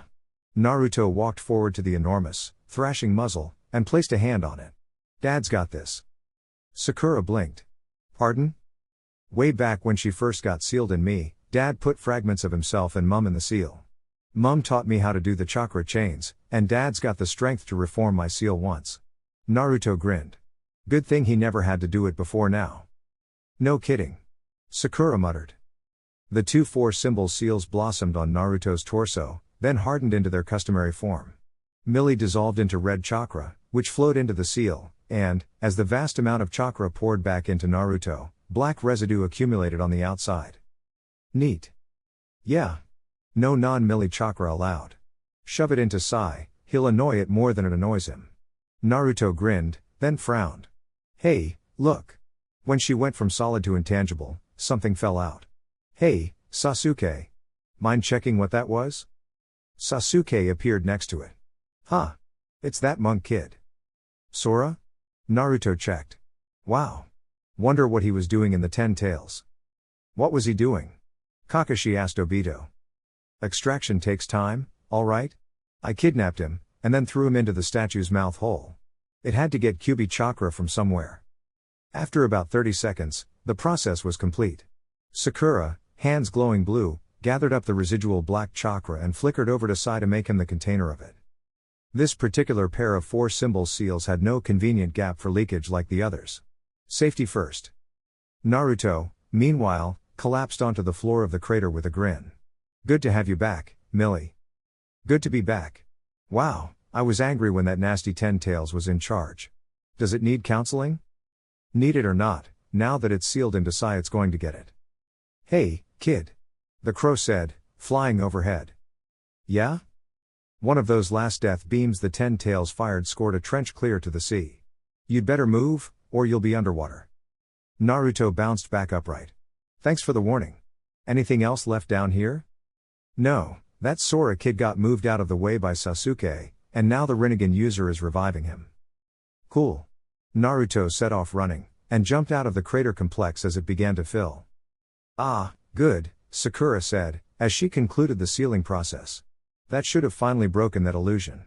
Morning, Sai. It is morning? Sai asked. There must be a substantial amount of dust in the air, it is still quite dark. And it appears that I have obtained an Ikniksnak. Pardon? The opposite of a conscience. It is ranting at me about murder, death, being foiled and so on. Quite repetitive. I wonder if it would respond to art therapy. Sakura shrugged. Worth a try. So, Kakashi said. All's well that ends well. Most of the Jinchuriki nodded, though some of them looked confused. Then Yagura punched Obito in the jaw. Whoa, Naruto said, surprised. What was that for? Do you have any idea how long I was mind-controlled for? Yagura said, twitching. I have to retake the academy entrance exam. So? Gaara asked. What do we do now? Go home? Yugito nodded. Good plan. Whoever you are, 4-tailed Jinchuriki. Shukaku says that we should keep in touch via the chat room. I assume he will tell me what me means at some point. Deidara looked across at Han and Roshi. You guys will vouch for me, yeah? Of course, Han said expansively. You may have blown me up 47 times when you captured me, but that's all in the past. Roshi, let's go get a drink. We've earned it. Deidara, you're buying. What, yeah? You did blow me up 47 times. Yeah. Ah, Kakashi, Sarutobi said. Somehow I suspected Team 7 were at the heart of this. Kurenai told me what she knew, but she didn't know everything. Okay. This could take a while. Kakashi glanced over at the figure at the back of their group, who had a paper bag over his head. A long while. Turn the village upside down, Tamari insisted. No stone must be unturned searching for clues as to what happened to the Kazekage. Why aren't you looking for him, Kankuro? Kankuro pointed. Tamari looked north. What? Oh. Arms folded, Gaara surfed back into Suna on the tip of a mighty wave of sand, his robes and hat impeccable. As the wave reached the outskirts, it tightened into a curl which swept down the main street. The window to his tower shattered as he reached it, and reconstituted behind him as the curl deposited him at his desk. So, he said, to his startled secretary. What is next on the schedule? Sarutobi sat back. Remarkable. So, Akatsuki is no more? Yes. Nagato and Obito answered at the same time. Nagato continued.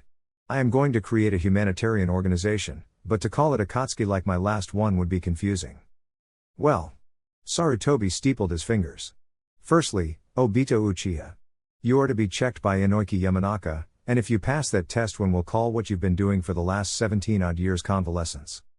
Thank you, Hokage. Obito bowed. More than I deserve. See that it is what you deserve. Nagato.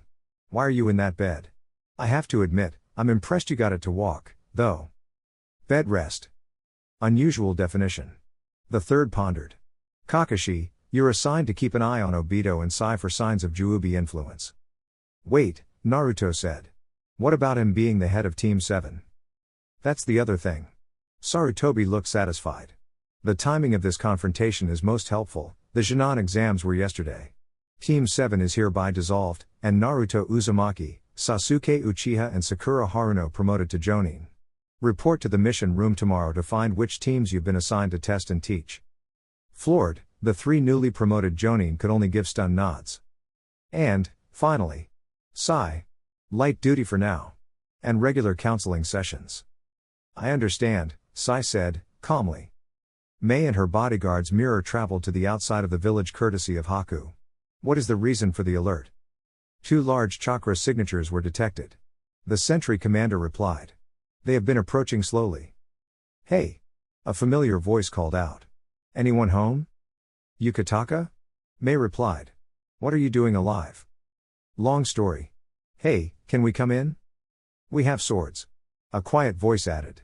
Nuabari, Kabutori, Seimata, and Kiba. What? Zabuza asked, then chuckled harshly. So you got Kisame? Actually, that was the 1 tails container and the 8 tails container, or so I am led to believe, Yukitaka said. The 9 tails container tore apart Akatsuki's combination of the Baijuu, put all of them back in the right place and generally caused enormous damage. 9 tails container? Mei said. You mean the boy with the orange fixation? Zabuza shivered. Oh, him. You know I fought him in Wave Country? Didn't go well. Probably a good thing we defaulted on that mission. Wait, Mei said, looking at the silhouettes firming out of the fog. Is that Yagura? Hello? The quiet voice said again. Wait, I recognize you. Everyone tensed. You're that Jinan who inspired me to become a ninja. Zabuza dropped his sword. Yukitaka rubbed the back of his neck. He's kind of hazy about the stuff which happened while he was under mind control. Which, for reference, starts about a day before he entered the academy. I could have helped. Jiraiya muttered. I have Sage Mode too, I could have broken that illusion. Sasuke looked over his 3 Jinan. My name is Sasuke Uchiha. I am your new Jonin sensei. Basically, I'm better than you. And if I have anything to say about it, I will be the only one better than you by the time I'm finished with you. A smash through 3 walls as he ran to the outskirts of the village.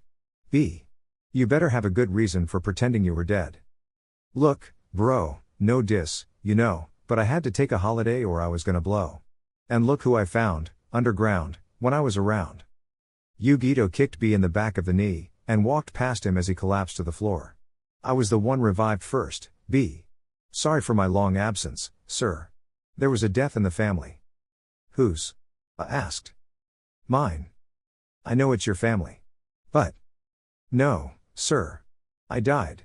I was brought back just yesterday and my Baijuu resealed into me by some Konoha ninja. Huh. The Raikage frowned. Come on, I want to hear all the details of this. And then I can see if you've lost your edge in the sparring arena. I am Sakura Haruno. And I want to make very clear that your prowess as a ninja is not about who you were born as, or what family you have. It's about making the most of whatever talents you have and taking them to their fullest potential. Everything else does help, but help is all it does. What does this remind you of? Sai said. Murder, death, pain, kill, rage, hate. Really? Sai frowned, examining the card. It appears more like a butterfly to me. The contained mind of Toby thrashed around in utmost hatred. Now, let us try art therapy. What color would you like to start with? Rage, pain, kill, blood. Red, an interesting choice. It can symbolize the sunset, or autumn leaves. Deidara, Roshi, and Han, arms linked across their shoulders, marched into Iwa singing loudly and drunkenly. The sentries rubbed their eyes, sure they were seeing things, as Deidara punctuated the chorus with loud explosions from Shibuki. This is my boomstick, yeah, he shouted, then all three plunged into the next verse of the Hedgehog song. Perhaps a red arrow? Nagato asked. Possible, Conan agreed. But arrows do have connotations of weaponry for civilians. Red? No, a sword is a weapon as well. Coming up with a new symbol is difficult. The clouds were a stroke of luck. Hi. I'm Naruto Uzumaki, Jonin. I'm the son of the fourth, I have more chakra than any other human being alive, I'm the container of the most powerful being on the planet, I am one with everything, and I am the main reason we have so many S-ranked nin in Konoha nowadays. And I was the dead last. So my expectations are a bit high for you lot. His three genin looked between themselves. One of them finally cleared his throat, and spoke up. I'm Inari, if you remember. I was the guy in Wave who was really kind of depressed until you got me to stand up for myself. My aim is to make Wave a country with a Nina village again, so we can help ourselves. Works for me, Naruto said. Who's next? My name is Yukimaru. I want to make Guren proud of me. Short, to the point. Fine by me. And last? I'm Isaribi. I had to be cured of a transformation illness by Tsunade, which took a long time, but now I'm ready to learn to be a proper ninja. That's the spirit. Now, go to training ground 12 tomorrow morning. The amount of breakfast you eat is up to you. Though, you should know that I plan on only giving you lunch when the first training exercise you have is over. And that it'll be stressful, so you might be sick if you eat too much. Nobody wants that. Naruto waited until the three had left, then smirked. This was going to be fun.